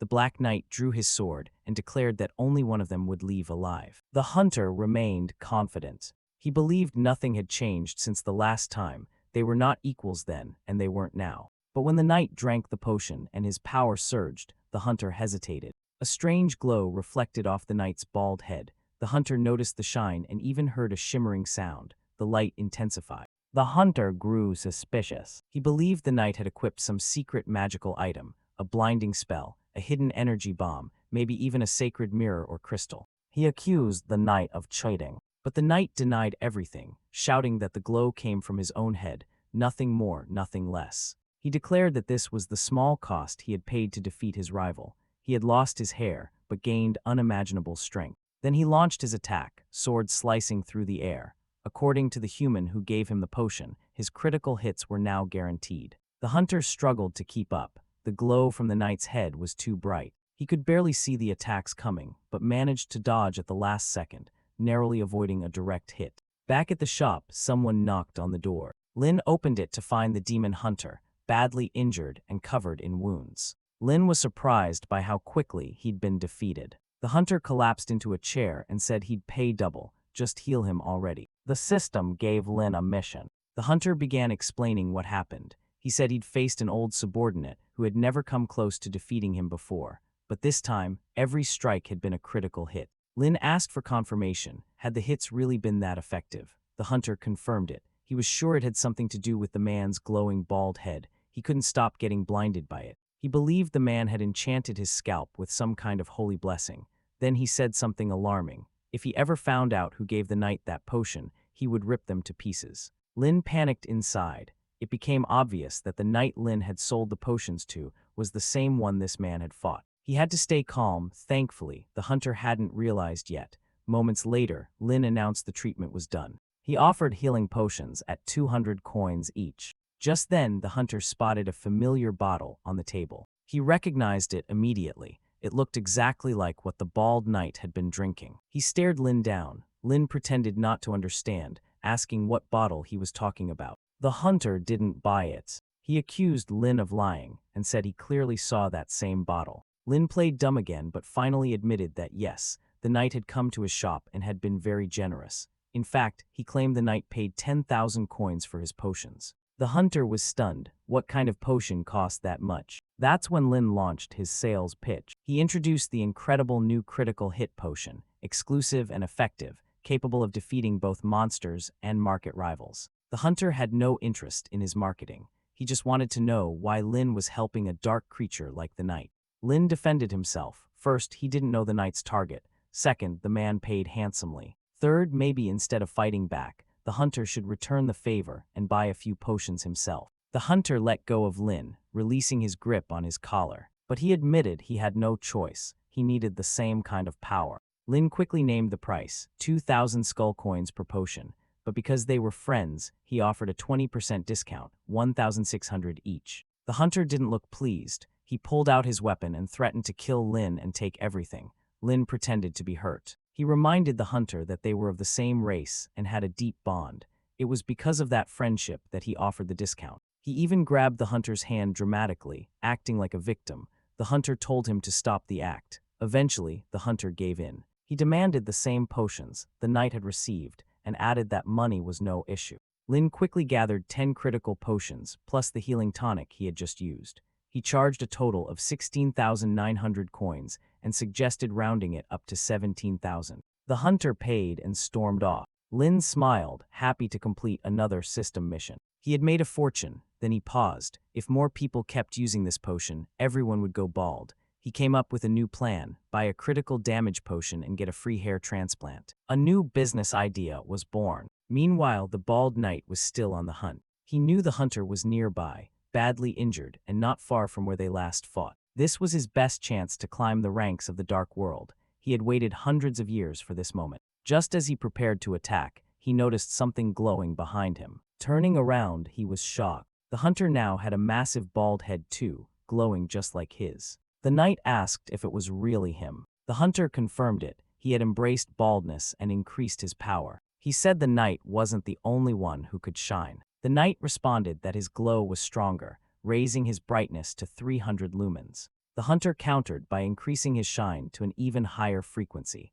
Soon, the two of them were competing to see whose bald head shone brighter. The knight reached 400 lumens. It was a ridiculous contest. Finally, the hunter slashed with his sword, declaring the game over. He demanded to know why the demon hunter had copied him and accused him of stealing his style. Their duel began once again, this time, two radiant bald warriors fighting under the glowing sky. Back at the shop, Lin earned a new achievement as a potion seller. On top of that, he reached level 6 and unlocked something new, vision mode. He was puzzled. What was this vision function even for? The system explained it was a kind of illusionary space, a world mirroring everything that had existed in the Dark Realm for thousands of years. Within it, he could communicate with other creatures. Lin thought it sounded similar to being inside a shared consciousness or mental dimension.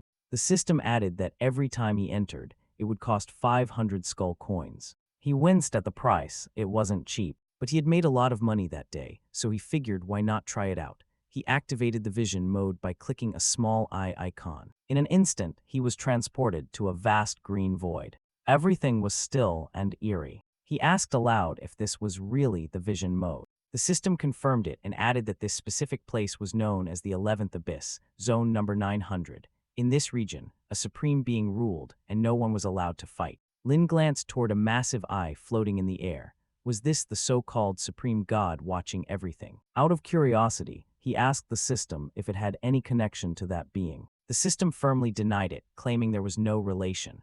Then, randomly, it rewarded him with 1,000 coins. Suspicious but interested, Lin received a magical rune on his arm. The system warned him to stay hidden. If any creature found out his true location, it could be dangerous. He then transferred 1,000 coins into his vision profile. His status showed him as a human from another world, without any formal identity, with medium danger ranking. Not far from him, only a few ghost entities wandered. Suddenly, a message appeared. Blood had been spilled. It was an alert about a battle happening in Ghost Alley, a duel between the hunter and the Black Knight. Viewers were invited to pay 20 coins to watch. Curious, Lin asked how this worked. Could he really get real-time updates like that? He paid the 20 coins and was instantly pulled into a viewing area. Now standing in Ghost Alley, the experience felt surprisingly real. He could hear sounds of battle echoing through the street. He moved forward to check who was fighting. Sure enough, it was the hunter and the Black Knight facing off once again.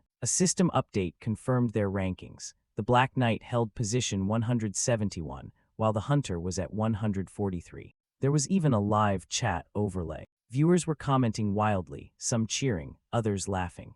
One person complained they couldn't focus on the battle, were too distracted by the blinding bald heads. Lin was taken aback. It felt just like watching a live stream on Earth. He hadn't expected the dark world to have such modern tech, but if this vision world could be accessed by others too, then maybe he could expand his business here. He imagined providing medical help or potion sales right inside this virtual space. Still, if he could access it, then so could the higher-ups. Maybe the boss should use this space to promote the shop. He explored further and found a regional chat window. Everything really did feel like an online game. But then he noticed some worrying conversations. People were sharing weird stories about his clinic. One claimed they had seen Lin standing over someone with a chainsaw, tearing them apart.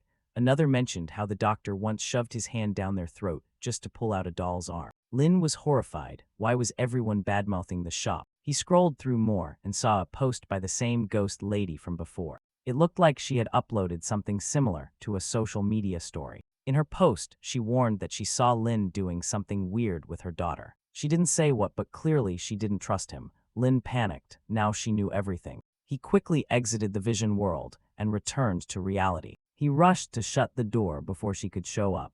But just as he was about to close it, a woman's hand reached through. She stepped inside and greeted him, asking if he was closing up early. Lin knew he was in trouble. He replied that he wasn't feeling well and wanted to rest. She didn't believe him. His favorability rating instantly dropped. She placed a hand on his shoulder, acting sympathetic. She said she only wanted to thank him for taking care of her daughter. The crisis meter shot up to 79. He tried to brush it off, saying it wasn't a big deal, just something any doctor would do. But before he could reach into his pocket for a distraction, she was already standing in front of him again. She insisted on expressing her gratitude. The crisis rose to 85, then 94. Tension was thick. Then out of nowhere, someone else walked into the shop. It was the old lady. She asked Lin if he was feeling sick again. He politely greeted her and asked about her day. The old lady, speaking slowly, said not many people cared for her stories anymore, but what Lin had given her earlier had truly touched her. He thanked her and said he had more interesting items, showing her the hair samples he collected from the hunter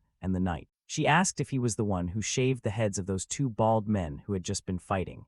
Lin confirmed it, calling them loyal customers. The old lady seemed impressed. She said everyone in Ghost Alley seemed connected to him somehow. It was rather inspiring. Lin said it was his honor to help anyone in need. He invited her inside to rest, and she accepted. Privately, he sighed in relief. Her arrival had saved his life. At the same time, he received a system reward for successfully escaping the ghost woman's malice, along with a diagnostic tag marking him with a curse. The old lady looked at the strange woman and asked who she was. Lin casually explained that she was a friendly neighbor and client. The ghost woman said she wouldn't stay long and didn't want to disturb them.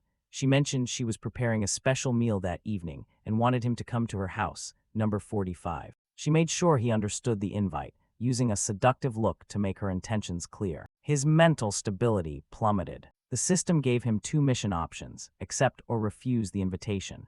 Either way, survival was the goal. After she left, Lin muttered under his breath, hoping never to see her again. The old lady warned him to be more careful. Spirits like her didn't forgive easily and would haunt him forever if provoked. Lin thanked her and admitted he would have been taken away if not for her help. She agreed. Without him, Ghost Alley wouldn't even exist. But she made it clear this was the last time she would interfere. From now on, he was on his own. After she left, Lin stared at the clock. Time was passing. The boss still hadn't returned. He didn't know what to do. He paced back and forth. He could try staying in the clinic again and hope to survive like yesterday, but that felt risky. Visiting the red-dressed ghost woman might be even worse. He tried to calm himself down. Then he decided to go back into the vision world and gather information. Immediately, he saw that the witch was chatting with the burned ghost girl. She asked if the human boy had been killed yet. The other replied not yet. He was saved by the old woman. But she had invited him to dinner. If he came, she had a little show prepared. And if he didn't, even better. Lin closed the chat, heart racing. Things were bad. Still, he tried to reassure himself. It was just a dinner, right? What could really go wrong? Lin stepped out of the shop, determined. He equipped himself as best he could. The moment he stepped outside, cursed creatures stared at him from every direction. He quickly boosted his vitality stats, hoping to survive whatever came next, and headed toward house number 45. When he arrived, he called out, saying her guest had arrived. No one responded. Inside, the house was silent, but filled with strange, hanging bodies. They weren't dead, just suspended. Rather than being frightened, Lin casually poked them, commenting that none of them were as good-looking as him. He kept walking until he reached the dining table, but the host was nowhere in sight. What he didn't know was that someone was watching him through a mirror. From her hidden space, the witch announced to her companions that their guest had arrived. The doctor was here, and now it was time for them to meet him. In the Dark Realms version of a livestream chat, the Blood Doll expressed doubts about killing Lin. She believed that if Blood Saw returned, he would definitely seek revenge, but the burned ghost disagreed. To her, Lin had caused too much trouble in Ghost Alley and needed to pay for everything. A skeleton spirit asked if the plan was to kill him. The queen responded that death would be too merciful. She wanted to see him consumed by fear before he died, to make him feel 100 times the pain he caused her daughter. With a snap of her fingers, she commanded the cursed beings in her house to begin. Back in the house, Lin was sitting quietly, feeling a bit sleepy, waiting for the mysterious dinner. Then chains descended, and the previously lifeless bodies around him began to move. At first, Lin assumed he was hallucinating. He convinced himself that there was no way a bunch of walking corpses had just dropped down in front of him. But when he looked again, they were all approaching. He stood up, closed his eyes, and when he opened them again, they had moved even closer. Trying to stay calm, he realized they only moved when he wasn't looking. So he decided not to blink. But as they got closer, it became impossible. He finally blinked. Suddenly, one of the creatures was inches from his face. People watching the stream were thrilled. It could only be the Blood Queen. She knew how to induce real terror. They assumed he was about to be bitten as soon as he blinked again. The queen reassured them that this was just the appetizer. The real horror hadn't started. But while she expected panic, Lin was calmly inspecting the creature's mouth. The viewers were completely confused. One person noticed he had taken something out of the mouth, a shiny object. Turns out, Lin had just pulled out a gold tooth. People began to realize the tooth might be valuable. In the human world, gold like that would be worth a lot. So Lin wasn't panicking, he was treasure hunting. The Blood Queen insisted he was only pretending to be calm. But Lin was fully focused. He knew he couldn't blink. Still, his thoughts were elsewhere. He was analyzing the creatures, wondering if their materials could be salvaged. He reached into his coat, took out his tools. And everyone stared, wondering what he would do next. Then, without hesitation, he stabbed one of the corpses with precision. A ripple of pain passed through the Blood Queen herself. She seemed to feel it in some unseen spiritual way. And Lin wasn't done. He kept working on each corpse with the same technique. The burned mummy watching the stream couldn't believe what she was seeing. Lin was calmly walking between the monsters, even acting like he was enjoying himself. The chat exploded with disbelief. Viewers commented that he actually seemed more energized after the monsters showed up. Now Lin was standing in front of the next one, locking eyes. He looked excited, asking silently who was next. The Blood Queen had enough. She shouted that she would end the curse and ordered a full attack. Another creature rushed in, ready to bite him. But Lin was confident now. One by one, the monsters fell. He kept hitting the same spot, like a surgeon. The queen was furious and humiliated. The viewers were stunned.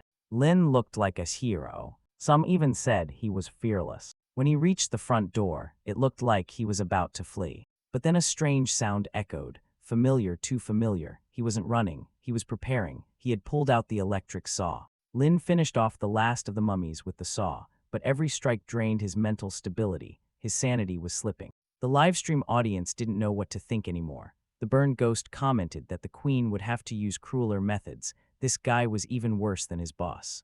Then a system alert popped up. The blood doll had reached maximum fear toward Lin. His popularity in the dark world was skyrocketing. Lin found it strange. He saw many familiar names, but none of them were present here. He reached into his coat, poured something into a glass, and drank calmly. Apparently, the wine was excellent. Meanwhile, the doll suggested maybe it was time to let Lin go, but the Blood Queen wasn't finished yet. She pulled a lever, triggering the next part of her twisted plan. Lin felt something shift in the room. When he turned around, he saw a strange painting. It was staring directly at him. He walked up to it, wondering why a human painting would be in a house like this. Then the eyes in the painting started to move. Right as he realized it, a hand touched his shoulder from behind. He turned around and saw a terrifying, disfigured woman standing behind him. Despite the horror, Lin stayed completely calm. The livestream viewers all admitted they would have lost control by now. The queen watched closely, waiting for him to break,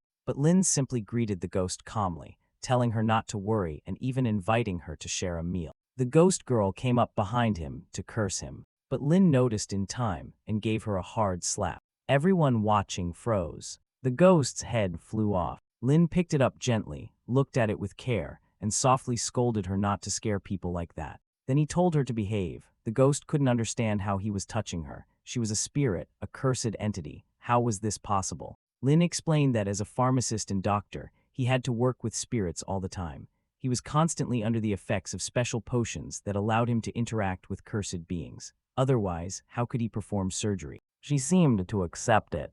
Lin introduced himself and asked if they could get to know each other better. The burned ghost watching the chat said something was off. This wasn't normal development. The Blood Witch remembered something important. Lin was like this. The more horrifying things became, the more interested he got. The ghost girl freaked out. She opened her own skull, exposing her brain, thinking that would finally scare him.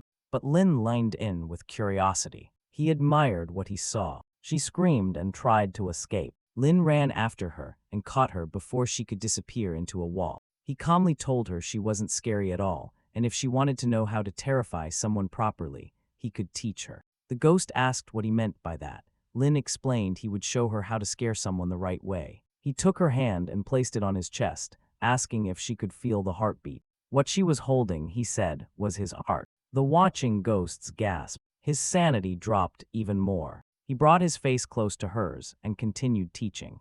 To truly scare someone, he said, you had to feed fear into their heart slowly. Build the sensation, make the victim feel trapped. Then when the fear peaks, you have to lock eyes and create the illusion that the heart is being torn from the body, so vividly that it appears in front of them. She stood frozen, staring, unable to speak. Even the queen was visibly shaken. At the climax of the scene, Lin gave her a loud scare. Across the realm, sanity levels dropped. People began panicking and shutting off their vision connections. Back in the house, the ghost let out a loud scream. The remaining viewers disconnected. It was too much. The queen was begged to stop. Lin finally revealed that it wasn't really his heart. It belonged to a faceless demon he'd previously harvested. He asked how she liked the demonstration. He explained that she had just learned the true elements of fear, visuals, sound, and the surprise factor. He stared at her with pride, but she was trembling, crying, begging him not to come any closer. Lin received yet another system notification. The blood doll had reached absolute horror toward him. And now, even the bald ghost and burned mummy were utterly terrified. Lin didn't understand what was going on. He noticed experience points coming in from all sorts of strange people. It started to feel like he was starring in some bizarre reality show inside the vision world. Meanwhile, the little doll begged the Blood Queen to end the live stream. She said nothing made sense anymore and insisted Lin wasn't normal. Another viewer, the skeletal maniac, reminded the queen that she had promised to scare Lin, but it was the viewers who were scared now. The queen slammed the table in frustration. He was supposed to be embarrassed, but somehow she was the one being humiliated. She angrily decided to shut off the stream and deal with Lin herself. She promised everyone they'd hear news of his death soon. The mummy encouraged her, telling her not to hesitate, grab him and finish him. The queen claimed she would decorate her front door with his head. Her body shifted into a liquid form, and she slipped down through the ceiling like black ink. Appearing downstairs, she declared that she had tolerated Lin long enough. It was time to end this. One of her ghost servants tried to explain that Lin had gotten tired of waiting and had left to look for her. She saw him walking past the window and hurried to intercept him. When she finally caught up, Lin was standing there, holding her daughter in his arms. She immediately demanded that he put the girl down. Lin calmly reminded her that she had invited him over for dinner, and he hadn't even gotten a meal yet. All he got was a scarefest. The queen wasn't in the mood for small talk. She accused him of twisting her daughter's appearance and pretending that the transformation reflected her beauty and kindness. She wanted him torn apart. Lin, unfazed, raised 3 fingers and said he hadn't done anything with ill intent. But right then a bolt of lightning struck. How ironic, right as he made his promise. She stepped closer and Lin stumbled backward onto the bed. He quickly admitted it. Yes, he had changed the girl, but he begged her to understand that he never meant harm. The queen accused him of lying again. Lin tried to explain. The child had been in a terrifying state, barely recognizable. He was afraid that even the pig-headed father wouldn't recognize her. Everything he did was to help. The crisis level was rising rapidly, already past 97. Lin raised his hands and said he surrendered, but he wanted a chance to explain. She let him speak. He confessed he was terrified at first. Her daughter had looked like a monster, and he thought she was going to kill him. So out of fear and curiosity, he tried to improve her appearance to create something beautiful. That pushed her over the edge. She screamed at him, so he used her child as practice. She lunged at him. Lin quickly brought up his connections, trying to stall. He reminded her that he was a doctor, and many powerful people owed him favors. If she killed him, they would come for revenge. he mentioned two familiar names, the bald men fighting earlier. She scoffed. He was referring to the demon hunter and the Black Knight, as if they were his friends. He reached into his coat and pulled out two revolvers. She froze. Those were the hunter's treasured weapons. He explained that they were of the same race, and the hunter had entrusted him with the guns for emergencies. If Lin ever fired a shot, the hunter would rush to his aid. He added that the hunter wasn't far, just across the alley. To strengthen his story, Lin pulled out a strand of hair. He said it was from the Black Knight, a good friend of his. The knight had given it as a protective charm, warning him it was cursed.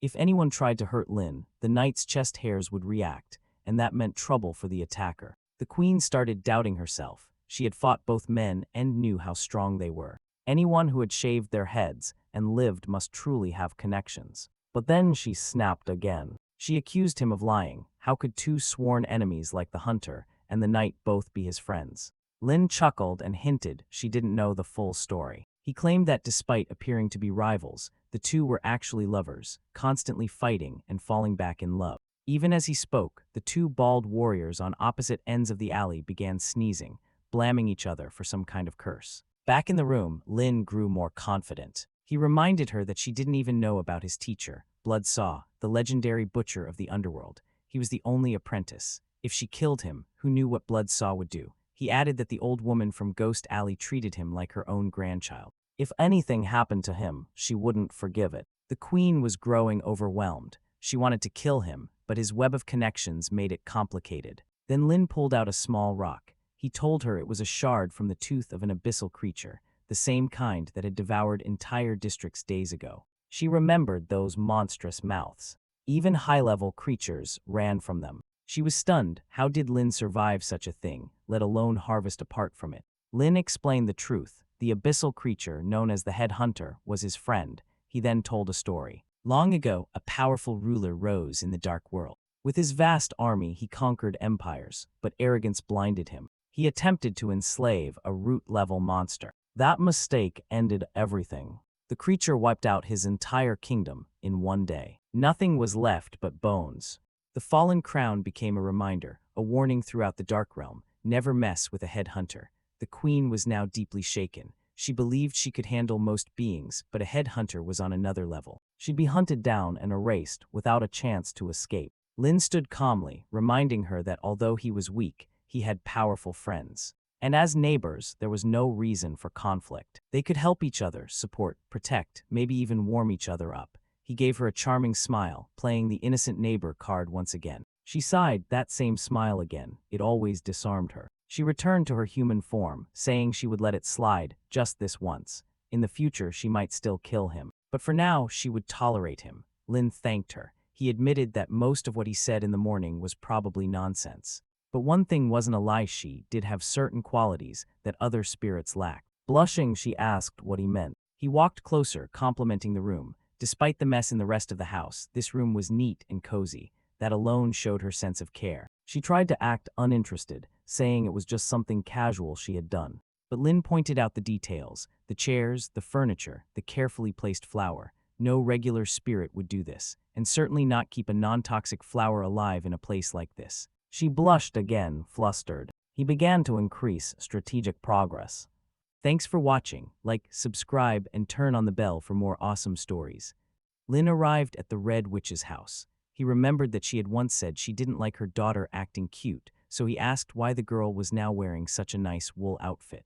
The witch denied being responsible, but Lin didn't push further. He told her she didn't need to explain and suggested she simply admit she enjoyed seeing her daughter look cute. There was nothing wrong with that. He even pointed out that it was natural, since the girl reminded her of her own past. Even though the witch was an evil spirit now, she still carried a human heart. His words seemed to make her more beautiful as he spoke. She started to wonder if maybe she truly hadn't let go of her human life. If she had not died that day, she might have lived as an ordinary woman, married, and had a daughter. But reality was different. She had already died, and now she was an evil spirit. She told herself she had no choice but to embrace her new identity and bury her human feelings deep within her mind. She was surprised Lin could sense these feelings, since she thought she had hidden them perfectly. The system then warned Lin that he had managed to weaken some of the witch's hatred. But Lin wasn't done. He wanted to remove all her hostility. He told her she might not enjoy being an evil spirit and offered to help her become fully human again. The witch seemed doubtful. She told him he was being unrealistic. Healing her daughter was one thing, but healing her would be far harder. Her evil form was fully developed, unlike her daughter's. She reminded him that he had only seen her face so far. Then she began to transform. Her leg became bloody, her appearance growing far more terrifying. She told him that he had not truly seen a corrupted spirit yet and asked if he was still confident in changing her. The witch's young daughter began crying. The mother spoke in a voice full of pain and darkness, claiming she embodied all evil and asking if he thought he could undo that with just his hands. Lin's sanity was slipping. He admitted to himself that her horrifying form was beyond anything he understood, but he forced himself to stay calm. If she sensed his fear, she might destroy him. The crisis level was already at 99%, dangerously close to disaster. Lin closed his eyes, claiming he had a solution. He decided to use his curse correction ability. The system warned him to be careful, because her curse was extremely corrupted. Things might not go as planned. But Lin ignored the warning and activated his power. A glow appeared from his hand. Small souls began rising to the sky. He successfully removed the curse, but the witch ended up without clothes.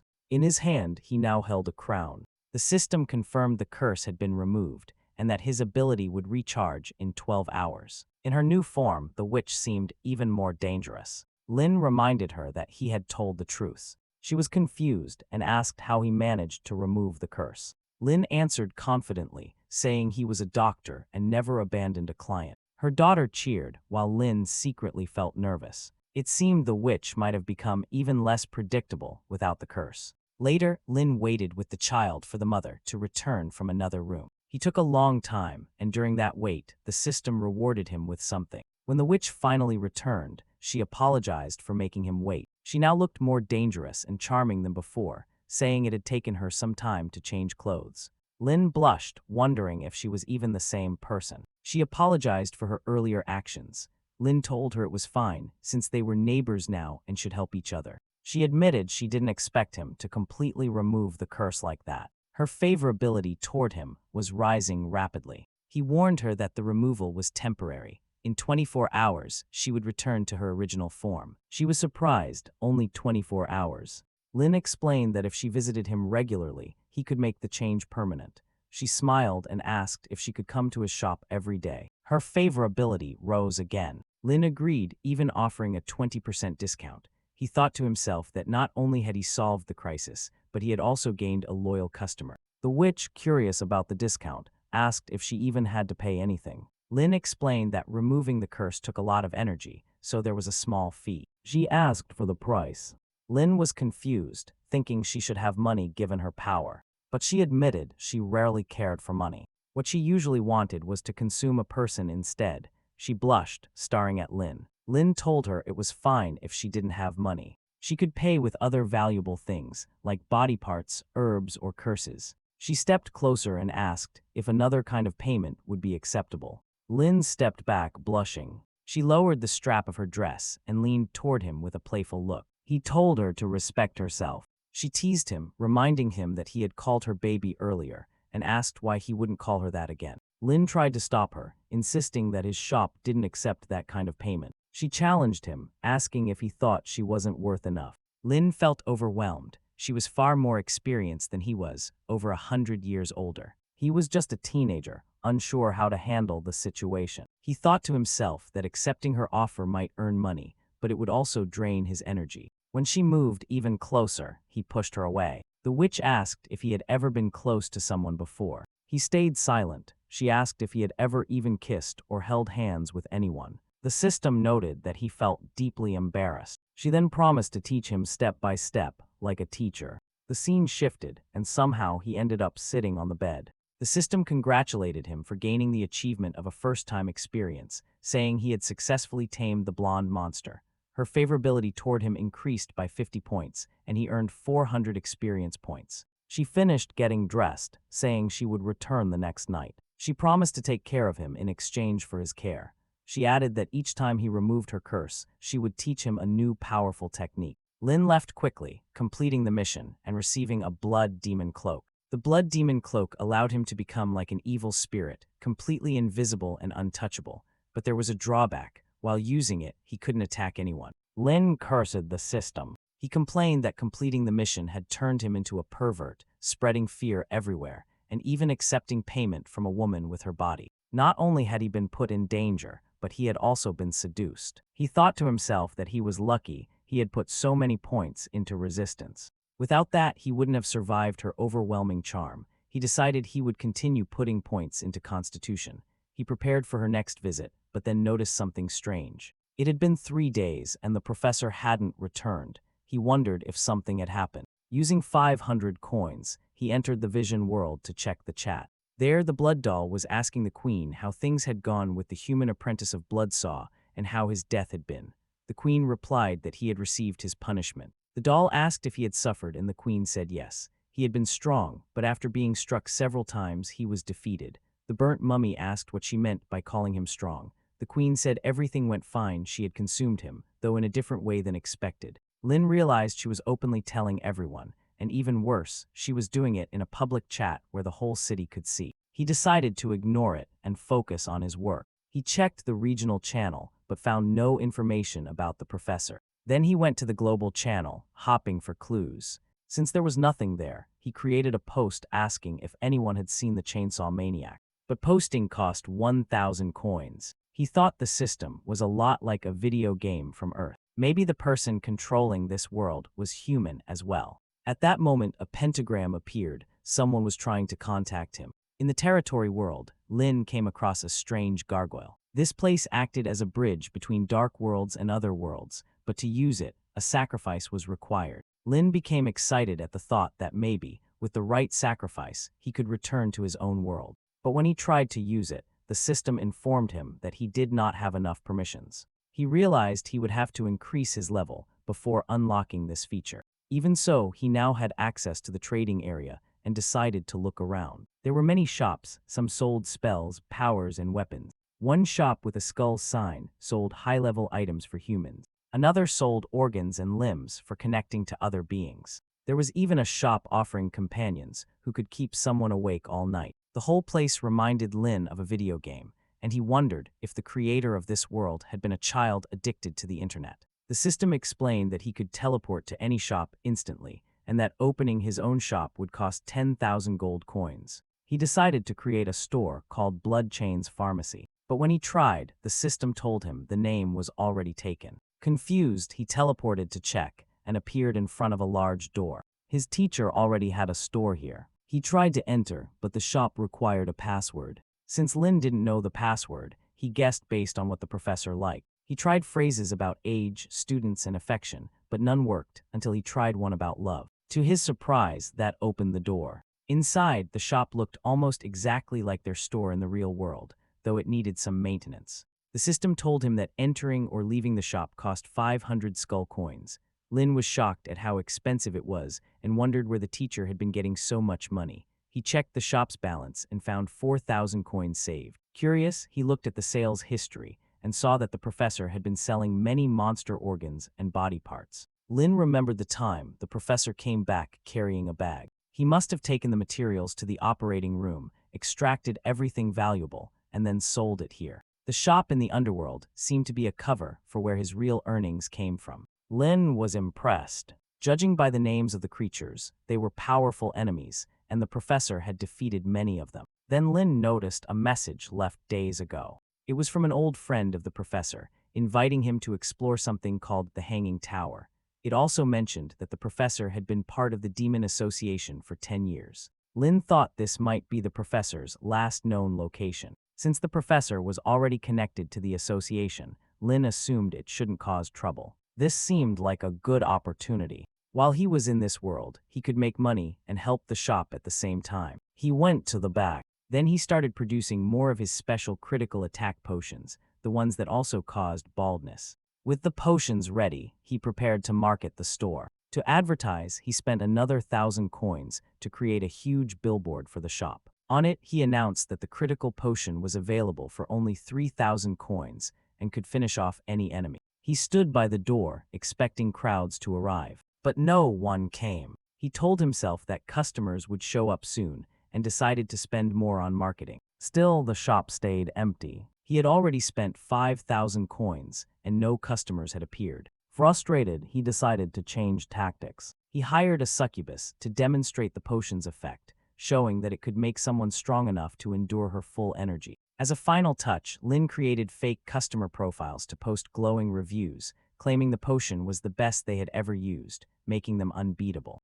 This time, the plan worked. Monsters began showing up, all asking about the potion.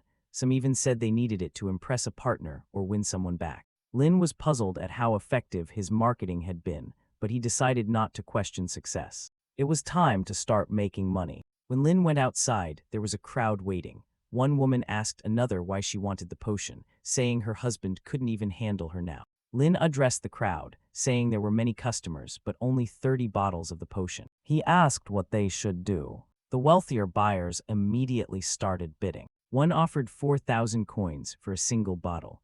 Another skeleton shouted that he would pay 5,000 for all 30 bottles. Soon the bids reached 6,000, then 7,000, then 7,500. Lin pretended to calm them, saying there was enough for everyone, even though he knew there was. He assured himself that he wasn't doing anything wrong, it was just marketing. The system even rewarded him with points for tricking everyone, which annoyed him. He argued with the system, saying he wasn't deceiving anyone because the potion really did work. Then he remembered the problem. These potions caused baldness. Soon everyone who used them would lose their hair. He decided he needed to return home quickly and create a hair restoration potion before his customers complained. Elsewhere, an army of elves was preparing for battle against monsters. A soldier reported that their supplies had arrived, and the leader was impressed to hear that the potion could double critical power. He asked about side effects, but the soldier admitted no one knew yet. Before they could discuss further, a group of monsters appeared. The leader ordered everyone to defend themselves and raise their spears. The battle began, but the swarm of insects seemed endless. No matter how hard the warriors fought, there was no way to stop them. The soldiers realized they needed more strength to win and decided to rely on the doctor's potion. One of them drank it, and a purple aura surrounded his body. His power surged. He threw his spear with such force that it shattered an enemy far in the distance. His hair fell out instantly, but he didn't care. Soon more warriors followed his example, and before long, every fighter in the area was bald. News began spreading across Sin City. Reports told of strange incidents in many areas, all connected to people losing their hair. In the Blood Clan, someone who had gone bald broke every combat record ever set. A missing boat at sea was located when one of its passengers was spotted from afar, shining under the sun. Meanwhile, Lin was busy producing more potions. His reputation in Sin City increased by 10 points, and his popularity with the Black Elves rose by 5. He was confused by this, but had no time to think. The production had to continue. He decided it was time to make another fortune with a new creation, the potion of flesh and blood proliferation. This potion could quickly regenerate injuries and even restore lost limbs. However, it came with small, unknown side effects. Just as he finished, there was a knock at the door. When Lin looked, he saw someone missing an arm. The system showed that her combat ability was low, but she was not weak. In this dark world, though, she struggled to compete with other species. Lin invited the girl inside and told her to sit down. She explained that a monster had eaten her arm, and if she didn't get treatment, she would die. Lin accepted the mission to restore her arm. He assured her that he could fix it. She hesitated, asking if he planned to trap her, drug her, tie her up, or do anything improper. Lin was confused, but insisted that was not the case. She decided to trust him, and her favorability toward him increased. Lin was surprised at how quickly she trusted him. He asked why she had brought that up, and she explained that before being transported to this world, the elders of her world warned her that many creatures here were wicked and deceptive. She asked again if he was a liar. He assured her he was. Her trust increased even more. She drank the potion he offered. Lin noticed how easy she was to persuade. He asked about her race. He learned that her people were migrating to the northern mountains of Hell, a place rich in food and territory. She warned him not to deceive her. He asked if she was a warrior of her tribe, and she proudly declared herself a powerful captain of the Goblin clan, the first knight to complete a special test. She swore that wherever her sword pointed, the future of her people would follow. Lin told her to sit again because her wound had reopened. He thought she was both easy to trick and a little strange. He asked why she was in the Valley of the Soul if she was headed to the northern mountains, since the valley was in the opposite direction. She confidently claimed she was going north. Lin asked her to point north, but when she did, she pointed south. She insisted she was never wrong. She claimed to have walked 2,000 miles already and said her intuition told her she was on the correct path. Lin asked if she always relied on intuition, and she proudly said it was a talent of her tribe. He asked how far her destination was from her starting point, and she said 500 miles. He reminded her that she had already traveled 2,000 miles, so how had she not arrived yet? She stared at her hand in confusion, realizing something was off. Lin decided to help. He took out a small item from a drawer and offered to sell it to her for 200 coins. She blushed and asked what it was. He explained that it was called a compass. Normally, it would be worth 1,000 coins, but he would give her a discount. Excited, she agreed, and her trust in him increased again. However, his morality dropped, and the system pointed out that he would sell anything for a price. Lin warned her as a friend that just because someone claimed to be good did not mean they weren't lying. She thanked him, though she admitted she had already forgotten most of what he said. He thought to himself that there was nothing more he could do. She had survived this long and would probably continue to survive. He asked again how she lost her arm. She explained proudly that it was from a giant's bite. She had been too weak to fight it, but she managed to dodge enough to avoid being eaten completely. Lin asked her to remove her armor so he could examine her wound, but she refused, saying a knight could not go without protection. For the first time, Lin suggested using anesthesia, but she declined, saying it would dull her reaction time. She insisted she could handle the pain. Since she was certain, Lin told her she was one of the bravest people he had met. She was tied down for the procedure and told him to go ahead. He warned her she could scream if she wanted, but should be careful not to bite her tongue. She boasted that her pain tolerance was at its maximum. But when he made the first incision, she screamed and cried immediately. Lin noted how small she seemed, and she asked why it hurt so much and why he was using such a sharp instrument. He reminded her that this was only the first cut. He suggested anesthesia again, but she refused, insisting she could handle it. When he continued, she cried even louder, saying the pain was unbearable despite her claims of high resistance. She became so frustrated, she threatened to bite him. He placed a tube in her mouth to keep her from doing so. He told her it was almost over, though in truth it was just beginning. After more work, he finally finished, and the system awarded him points. She was exhausted, but he assured her it was normal to feel that way. She told him he was the first man to cause her so much pain, and the first to put something that large in her mouth until she drooled. Lin tried to clarify that the tube was just to keep her from biting her tongue. He suspected this might lead to some misunderstandings. Despite her suffering, she was impressed by his generosity, and her favorability toward him increased again. Lin was baffled that enduring pain made her like him more. Lin brought out a vial and explained that now they needed to rebuild her arm. He asked if she had enough money, warning her that the process could be expensive. She assured him she had plenty, pulling out a pile of coins from her armor. Lin noticed that her black skull coins had been painted to look like regular ones, meaning she didn't know their true value. When she asked if the amount was enough, he told her it was more than enough. He decided to give her his best work. He went to prepare the most effective potion, even though its side effects were unknown. He warned her about this, but she eagerly drank it anyway. Then she admitted that potions usually didn't work well on her due to her high resistance. Lin was frustrated. It was the perfect opportunity to test the potion, and it had to be on someone immune to it. Still, he told her he would make it work. If it didn't, he wouldn't charge her. She agreed, and instead of having her drink more, he poured it directly on her arm. The bandages fell away. Her arm began to reform before their eyes. Lin was thrilled, though the result looked unusual at first. Her arm continued to grow back. She was amazed and said it felt incredible. Lin admitted the recovery was better than expected and seemed to have no side effects. She was impressed with his skill, but he warned her not to be too quick to fall for him. Side effects might still appear. Her favorability increased by 50 points.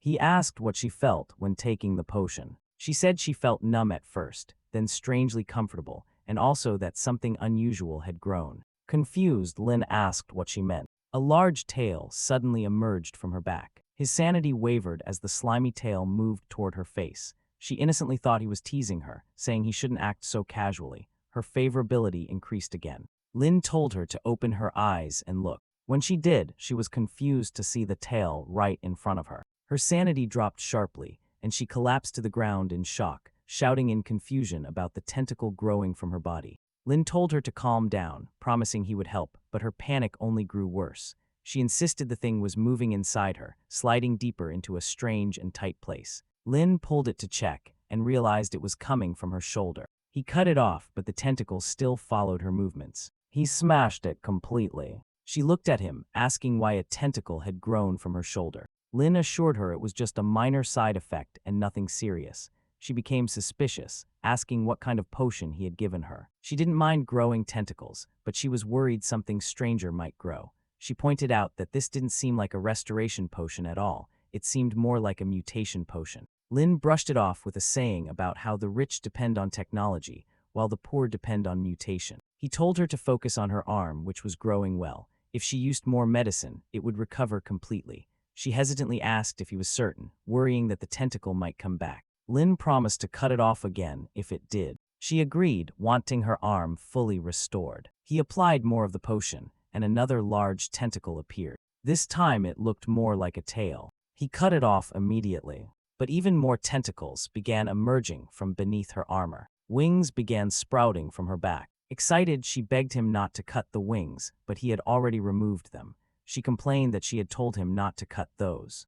10 minutes later, she lay on the bed as Lin finally completed the mission. He asked how she felt. She said her body felt covered in strange things. He told her it was just her imagination. He had removed everything, and the treatment was perfect. He reminded her that potions cost money, but cutting off tentacles did not. She looked sad as she headed for the door, asking if she could leave. Lin said she could, reminding her to leave a like on the store to get an 11% discount next time. Then he stopped her, asking if she was sure there was nothing left inside her body from the potion. She checked herself and said she didn't think so. He decided maybe this potion didn't always cause mutations. Once she left, he considered the treatment a success. He just needed to sell it online now. But then he noticed a bag of coins on the floor, the same coins she kept hidden in her bra. When she left, she no longer needed them. Realizing what had happened, Lin understood that the growth caused by the potion was connected to that bag of coins. He knew he needed to return it to her to prevent her chest from growing even more. But when he went outside, she was gone. He regretted the mistake and thought about finding a way to contact her to apologize. Before he could act, the shop's lamp began to dim, signaling it was time to close. At that moment, he coughed up blood. The system announced that a new risk had appeared. The Bloody Night mission had begun. He had to survive until the next daybreak to earn 2,000 coins and 2,000 experience points. It was not going to be easy. Lin saw glowing text in the air, warning him to be careful. He recognized the handwriting as the professor. It was a sign that something dangerous was coming. He quickly grabbed everything he could use, potions, a dagger, a pistol, and even a special heart, to prepare for survival. The system had promised bigger rewards, but that meant the danger would be much greater. The mission hinted that the danger was coming to a specific place, so Lin decided to leave. Naturally, he planned to spend the night at the red-haired witch's house for safety. On his way through the city, some souls reacted to his lamp. The system immediately raised the crisis level to 100%. Realizing how bad this was, he ran back to his shop and locked the door. It became clear that whatever was coming was after him specifically. While he tried to escape through the back door, something smashed through the front entrance. He heard glass shattering as potions were destroyed inside the shop. His skull coins dropped rapidly. Losing that money felt even worse than losing his life. He swore he would not let this go unpunished. He ordered the system to reactivate the Blood Witch's curse and disable the pistols. That way she would sense trouble. Without the curse active on the gun, he could use it freely. The sound of the intruder grew closer. At first, Lin thought it was heading for the front door, but then the noise moved away. He wondered if it had gone to the back. A massive blow smashed through the wall, hitting him and sending him to the ground. Coughing blood, he realized the creature had used a portal to breach the shop. As he looked up, he saw a terrifying monster at the door. It was a large, hideous creature known as a Hell Walker. This was an extremely evil being with unmatched combat power, growing stronger by absorbing other creatures. Tentacles crept up Lin's leg, burrowing into his flesh and draining his blood. The Hell Walker analyzed him and decided his body wasn't worth absorbing. Instead, it blew his leg apart. Lin cried out in pain, shocked at the destruction. The monster, seeing him unable to move, prepared to finish him. Heart racing, Lin fired his gun, hitting the creature in the eye. The shot pierced deep, causing the monster to thrash wildly in pain. Taking advantage of the chaos, Lin equipped his blood cloak, becoming an untouchable evil spirit. While the Hellwalker transformed in rage, Lin ran to hide, throwing himself into a stack of barrels. Beaten and breathless, he thought to himself that he should have expected a creature of this level to track him easily. Life in recent days had been so smooth that he had almost forgotten how easy it was to die in this world. Then he felt something strange happening in his injured leg. A strange change began in Lin's body, and he tried to stop it but couldn't. The system warned him that a side effect was starting, the first stage of mutation. Tentacles emerged from his body. Soon, the mutation advanced to level 2, and more flesh-covered tentacles appeared, along with an eye on the back of his neck. The Hellwalker continued thrashing violently. Lin tried to keep hidden, but the monster sensed him and launched an attack. Lin clung to the wall like a spider, grinning like a maniac. He fired at the creature, the bullets carrying a sacred attribute. But the Hellwalker blocked them easily and threw them away. Terrified, Lin realized there was no chance of overpowering it head-on. He decided to run. But the demon could still see him, even through the cloak. A glance from the creature made his skin begin to melt. In desperation, he splashed himself with the mutation potion. Since he was already mutated, the effect triggered another change. The system warned that another mutation was beginning. The Hellwalker prepared a fresh attack. The Hellwalker's massive hand almost caught him. Lin was confused. He was wearing the cloak, so how could it still attack him?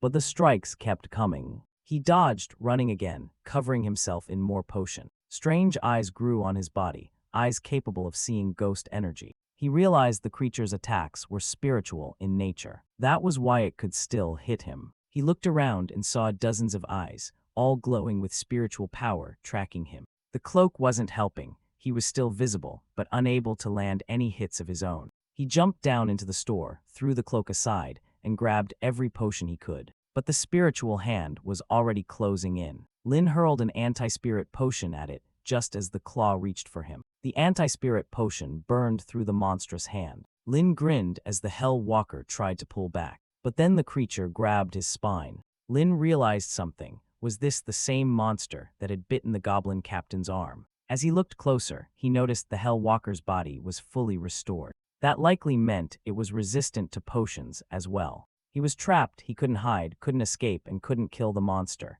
Even his potions were useless. The Hellwalker began to crush his spine. Lin thought quickly, then twisted his body and fell to the ground. In the process, he severed one of the creature's arms. Despite his broken spine, he kept moving, smashing through walls and running. His survival came from the cursed heart within him. But the system warned that the heart could easily take control of him if used recklessly. Grinning like a madman, Lin decided it was time to turn the fight around. He tore the cursed heart out and pointed it at the Hellwalker, releasing dark spirits into the monster's body. The spirits entered the Hellwalker, circulating through its flesh. Lin watched, unsure if the plan would work. The system reported that the curse was spreading, weakening the creature's core and draining its energy. Lin's confidence rose. But the Hellwalker started an emergency recovery. Lin quickly grabbed his saw. He had to finish the fight before it recovered fully. The cursed heart inside him began absorbing huge amounts of blood. His strength collapsed, and he dropped to his knees. He took another potion, determined to survive no matter the cost. The system warned that he had reached level 3 mutation. His body and will could only partially control the transformation. His current mutation was identified as Snake Brain, which he could control at 31%. Seeing no other choice, he sent the snake to start devouring his cursed heart. But before he could press the advantage, the creature returned. Its body had transformed. It was now in a spiritual form. Lin tried to flee, knowing that if the Hellwalker reached full power, survival would be impossible. As Lin retreated, someone appeared in the distance, the red-haired witch. She looked slightly battered and carried a severed head. She teased him about his strange behavior, asking if he was trying some unusual stunt. Lin told her she was late, asking if she hadn't noticed her curse returning. She covered his mouth and playfully explained she had been busy. Her daughter was growing, and she needed to gather supplements for her. She noticed he was in trouble and asked if he wanted help. Lin admitted he was being hunted and offered to forgive her debt for 5 months if she assisted. She declined. He raised the offer to 10 months free, but she still refused. The Hellwalker's presence grew stronger, and the system warned the crisis was escalating. Lin asked her to name her price. She smiled, saying that if he knelt and kissed her toe, she would help. Lin refused, saying if he survived, he would see her next time. The little witch's daughter was proud of him for not giving in, and even the witch herself liked his answer. She pulled him close against her chest, saying she found his stubbornness cute. Her favorability increased. He asked what she planned to do next. The witch said she would help. She activated her full power, unleashing sharp claws across the battlefield. The Hellwalker defended against everything she threw at it. After a quick analysis, it decided she was a high-priority target to devour, even though she had transformed completely. Lin warned the red-haired witch to be careful, explaining that the Hellwalker had a strange hand capable of piercing anything and harming the soul from a distance. He climbed higher to watch the battle from above. The fight was so fast, it was nearly impossible to see the movements, only flashes of the creature being slashed apart. Lin was amazed. He hadn't realized she was so skilled in combat. He started cheering her on from a distance, praising her strength, beauty, and skill. His flattery earned him more favorability. Meanwhile, the Hellwalker detected new threats and adapted, moving to a secondary combat level. Lin found it strange that despite the witch tearing the creature apart, the monster was still targeting him as its main opponent. Something suddenly flew past him. The witch spat out a swarm of small creatures that exploded on impact. The blast clashed with the Hellwalker's attack, but neither side was harmed. The monster lunged at Lin again, but the witch protected him by wrapping herself around him. It wrapped around the creature's tentacle and tore into it from the sides. Then it struck toward its eyes. Lin looked at the fragments of eyes scattered on the ground, thinking the fight was finally over. But the eyes began glowing again. The witch continued her assault, piercing through everything in her way. Lin grew frustrated, wondering how stubborn this creature could be. He pulled out more weapons, firing wildly. Even the bullets earned him experience points, but the battle still didn't end. He retreated while taking more potions to recover.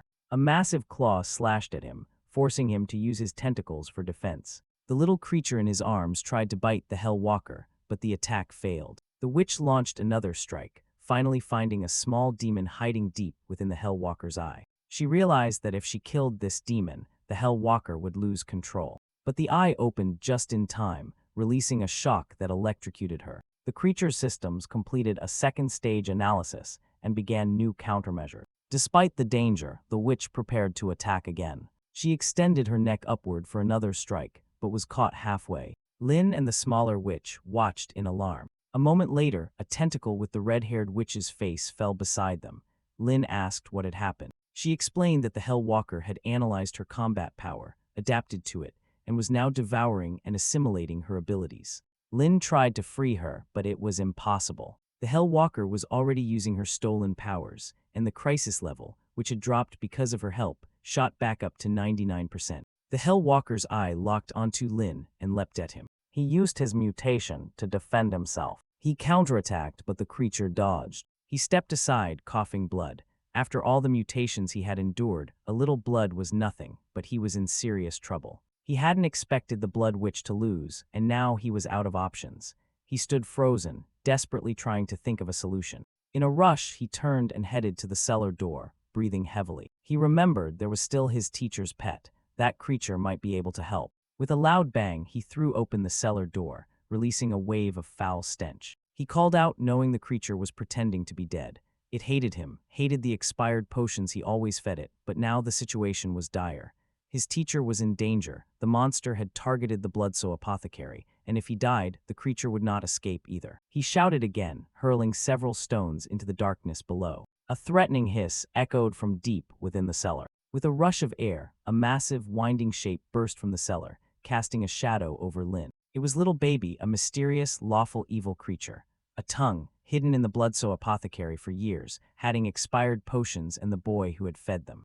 The grotesque tongue loomed before Lin, hissing insults he somehow understood. Despite their mutual dislike, Lin reminded it of the danger. The monster outside was after them all. If his friend fell, they would be next. Reluctantly, after Lin promised months of high-quality potions, the tongue agreed to help. In a flash, it wrapped around him and carried him outside. On the street, the battlefield was in chaos. The monster in the center swelled and contracted, a mechanical voice announcing its consumption progress. Suddenly, massive tentacles with vertical eyes erupted from the ground. The giant tongue was startled and immediately tried to retreat. Lin grabbed its tip again and raised the offer, 3 months of top-quality potions if it saved his friend. The tongue agreed, slightly improving its attitude once more. Then it prepared to act. The next moment, the massive tongue twisted sharply. Lin set the little girl aside, then turned with determination. They would charge. He rushed forward with the tongue at high speed toward the cocoon. The tongue would handle the tentacles. He just needed to reach the monster. The tongue wrapped around him, lifting its tip toward the approaching tentacles. The tentacles, each with vertical eyes, attacked. The tongue struck one at incredible speed. A loud slurp followed. The tentacle dissolved into blood. A voice announced the analysis of Target 3 and activated the full containment protocols. New tentacles appeared, covered in vein-like barriers. They shot forward, wrapping around the tongue. The tongue struggled, releasing slime that corroded the ground, but the tentacles resisted. It cried out sharply. Lin kept running toward the monster. The monster's hands split apart, revealing a giant vertical eye. The eye locked on Lin. His crimson cloak whipped in the air. Lin extended his hand toward the eye. He reached it. His hand passed through the eye, and his phantom form entered the cocoon. Writhing flesh surrounded him. He locked onto his injured friend with cursed vision. Inside the Hell Walker, Lin found the red-haired witch, but she was in terrible shape. Part of her brain was gone, and much of her body was damaged. Only a small piece of her remained intact. Lin decided he needed to heal her, but simple potions wouldn't be enough. He would have to throw her into the potion pool. The Hell Walker targeted her again, preparing to attack. Lin used one of the cursed hairs from the butcher to wrap around the monster's tongue and tried to pull both of them free. But the Hell Walker came after them once more. Lin thought they were both going to die. The monster began some kind of soul-devouring attack, burying him in flesh as he struggled to escape. As he sank deeper, he thought about how this world worked. Even when he gave his best, he might still be swallowed in the end. Survival was never easy, though he considered himself lucky to have met good allies. Determined not to give up, he broke open another potion and poured the entire liquid into his mouth. A level 3 mutation began. The witch's pupils shrank at the sight. She could barely recognize him anymore. The Hell Walker tried to activate its analysis system to figure out Lin's condition. But the mutation was too abnormal, and the analysis failed. The monster system reported that the mutation's efficiency exceeded its ability to measure it. At the same time, Lin's own system warned that the mutation was spreading out of control. A gigantic tentacle emerged from the already massive Hell Walker, covered in corrupted heads. The witch was trapped and buried beneath them. The big eye of the Hell Walker was finally torn apart. Something fell from it, Lin's face. Both the monster's sanity and his own had dropped. The Hell Walker initiated a biological extermination process. It summoned a dragon to spit fire directly at Lin's head. But Lin had multiple heads now due to the mutation, and it was unclear if the attack would work. The Hell Walker now resembled a hellish dragon, and Lin had become a writhing mass of tentacles with his face. Inside the creature, more mutations were taking place. The witch was confused, unable to understand what was happening. She could only sense that Lin was being corrupted, transforming into something unrecognizable. The big eye kept trying to analyze the situation, but was finally breaking down. Lin's system reported that a creature inside was trying to consume the Hell Walker, undergoing a special level 9 mutation. A flash of light erupted inside the creature's eye. A special alert triggered. A mutant unit with a molecular reorganization system had appeared. Outside, the witch tried to communicate with Lin, but he only muttered strange sounds. She was alarmed, noticing his voice now sounded almost identical to her own evil voice. She guessed that a part of her must have merged with him while they were both being swallowed. Nearby, a mass of twisted flesh formed a huge eye. Lin's system warned that his body was failing. Body loss had reached 88%. The eye grew larger and more distorted. The witch realized that the puppet she had been controlling was dying. A hand emerged from the top of the large eye. Far away, a blood moon appeared over a clock tower. Inside, a cauldron bubbled as members of the Demon Association received a report. Flesh Golem Type 3 had suffered 98% body damage. One of them reported to their master that they had lost contact with Type 3 at Blood Peak. These enemies were part of the Demon Association, and the master was shocked. Type 3 was their most advanced demon hunter. In this world, nothing short of a root or king-level creature should have been able to defeat it. The master concluded that the rebels who refused to return to the association were far more dangerous than expected. Still, they had already killed many of them, empowered by blood.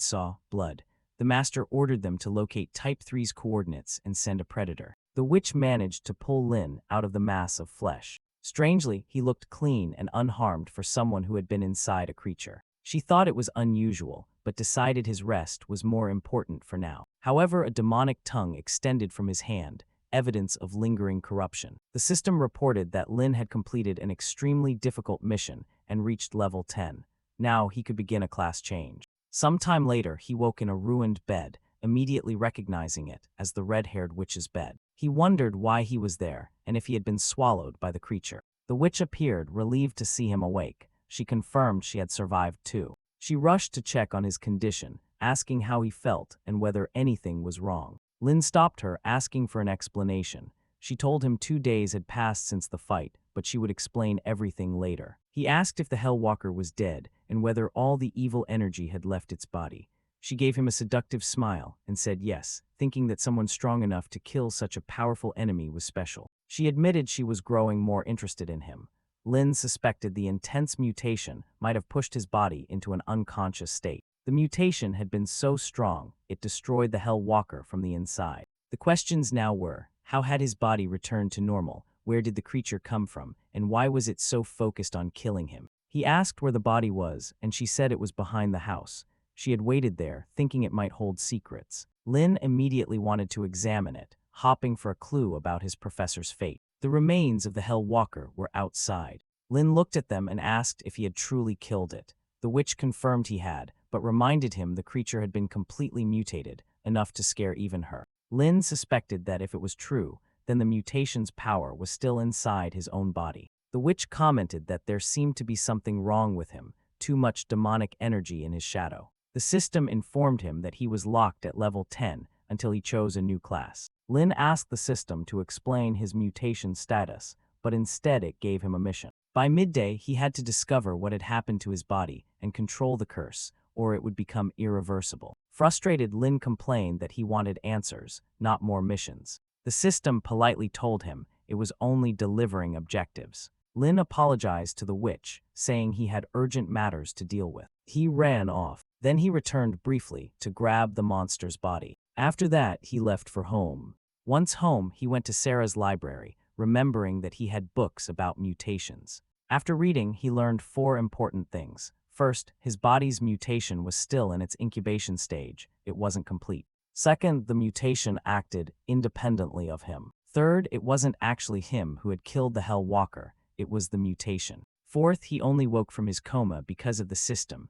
Otherwise, he wouldn't have woken at all. Lin remembered that one of his mission rewards was the body reorganization ability. He used it, hopping to locate the mutated part of himself. The ability truly rebuilt everything. He could see his entire body from the inside. He noted that he was becoming stronger, almost invincible. He thought to himself that sometimes the uglier something was, the stronger it became. His bones reformed. His cells realigned. He searched carefully for the source of the mutation. He wondered where the curse stored so much flesh, and why his form had grown so large. He spotted some poison nearby, and decided to try purging the corruption that way. He drank it in one gulp and collapsed to the floor, cursing the creature inside him. The system warned that his life was dropping, but also noted he had gained resistance to poison. He tried again, describing the poison as the most powerful insecticide he could create from memories of his own world. But when he looked at his hand, nothing had changed. Frustrated, he ran upstairs. He opened every bottle of poison.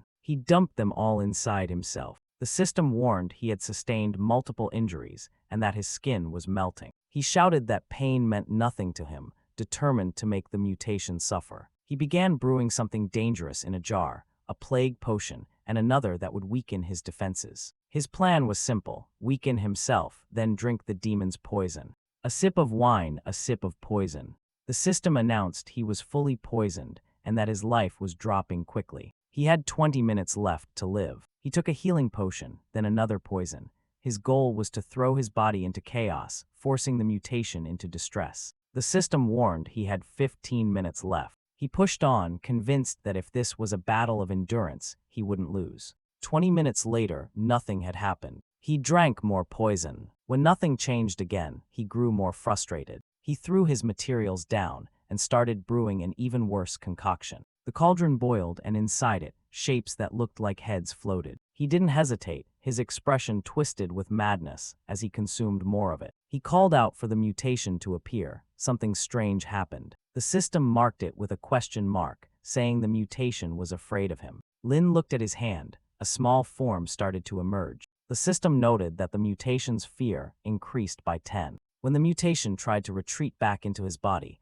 Lin drank more poison. Its fear increased by 15, then 20. The small arm began moving on its own, taking control of Lin's hand. Lin healed himself with a potion, while on the other side of his body, the mutation groaned that it had had enough. Its fear level climbed to 30. He kept spamming potions, alternating between poison and healing, until the mutation was exhausted. It admitted it couldn't take the constant cycle anymore. Even though Lin himself was beginning to break down, he continued, saying he would take just one more dose. He fell to the ground, wondering if he had finally killed the creature. Crawling, he reached for another healing potion, opened it, and poured it into himself. When Lin opened his eyes again, he had gained a large amount of experience, especially resistance to poison. He also unlocked an achievement called Poison Cauldron, awarded for being poisoned 500 times in a short span. He remembered that a part of his body had been moving on its own during the ordeal, though he didn't know exactly which part.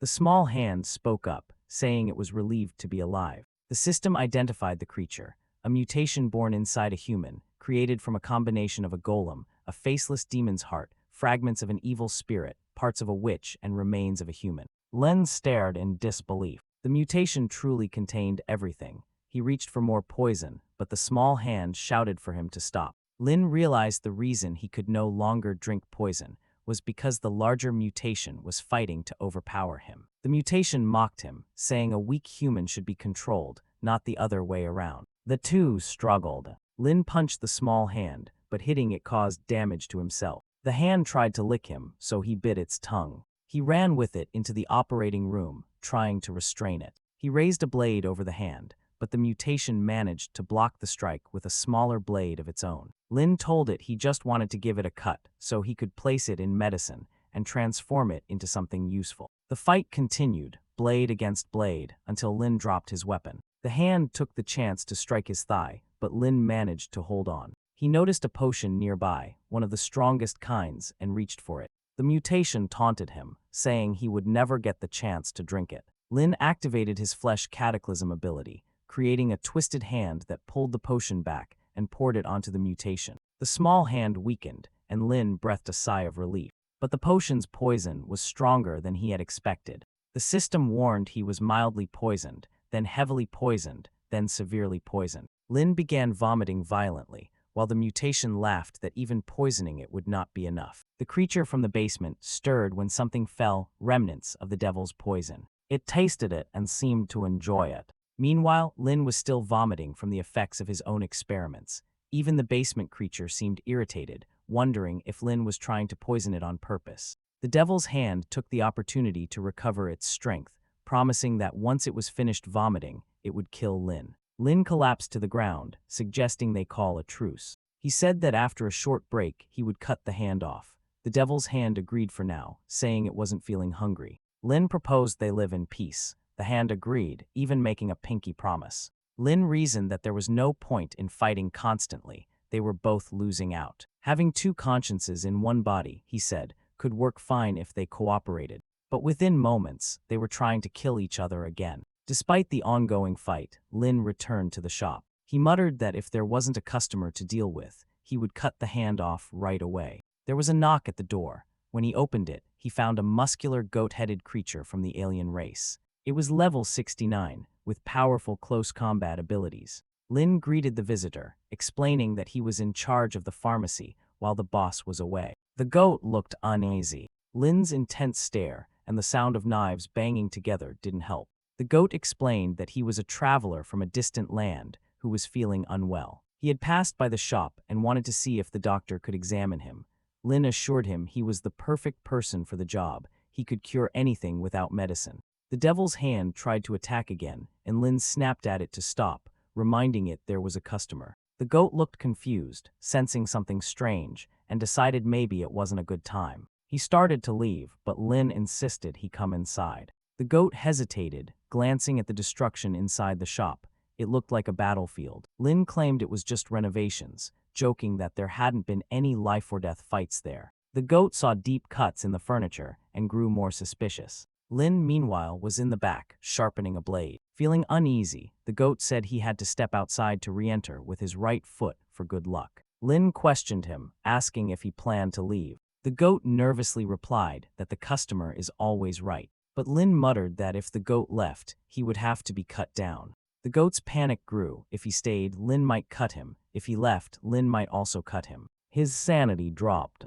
The goat sweated nervously, wondering why the shop owner was so frightening. He asked Lin why he was wielding 2 knives. Was he practicing combat? Lin said it wasn't combat practice. He was trying to cut off his own left hand. The goat was startled and asked why. Lin explained that the hand wasn't good. It had a habit of eating people. If he didn't cut it off, it might even eat his customers. The goat was horrified, suspecting Lin was planning to kill him and blame it on the hand. The goat tried to leave again, but Lin insisted he wasn't busy anymore and was ready to begin a diagnosis. The goat became even more anxious. Lin spoke to his own hand, threatening to call his neighbor to finish it off if necessary. The goat misunderstood, thinking Lin was warning him directly. Deciding he had to defend himself, the goat prepared to attack. But just as Lin said he was ready to cut, he suddenly produced a stethoscope instead. He calmly asked what the goat's problem was. The goat, trembling, replied quietly that there was nothing wrong. Lin listened to the goat's heartbeat while restraining his own left hand. The goat asked if there was anything wrong with him, suspecting the doctor was secretly thinking about how to cut and roast him. Lin said the goat's heartbeat was irregular and asked if he had been in a severe fight recently. The goat admitted he might have been, but thought Lin was just fishing for an excuse. Lin observed signs of poisoning, dark spots on the goat's skin, purple lips, and sunken eyes. He warned that if the goat experienced fear, the rapid circulation could spread the poison and kill him. The goat grew alarmed. Lin asked if he had been attacked recently. The goat explained he hadn't been attacked but had been in a swamp and dragged his arm near some vines. He had simply bandaged it, assuming it wasn't serious. The system identified the poison as coming from a plant called the human-faced vine. Lin explained that it was a toxic plant that waited for prey to pass by before striking. Its poison took time to activate, so it wasn't fatal unless the victim encountered certain situations. The goat asked what situations. Lin replied that fear and a racing heartbeat would make it worse. The goat tried to appear calm, insisting he was fine. Lin warned that if the poison started to spread, it would release a scent that would attract creatures wanting to devour him. Luckily, the pharmacy was a safe place with no dangerous creatures. However, Lin added that if the poison circulated for more than a minute, it could be fatal. Before removing the poison, recovery medicine and water would help. Before Lin could finish, the goat had already taken out a knife and drained blood from his arm. Lin asked why he was so eager to be free of the poison. Thanks for watching. Like, subscribe, and turn on the bell for more awesome stories.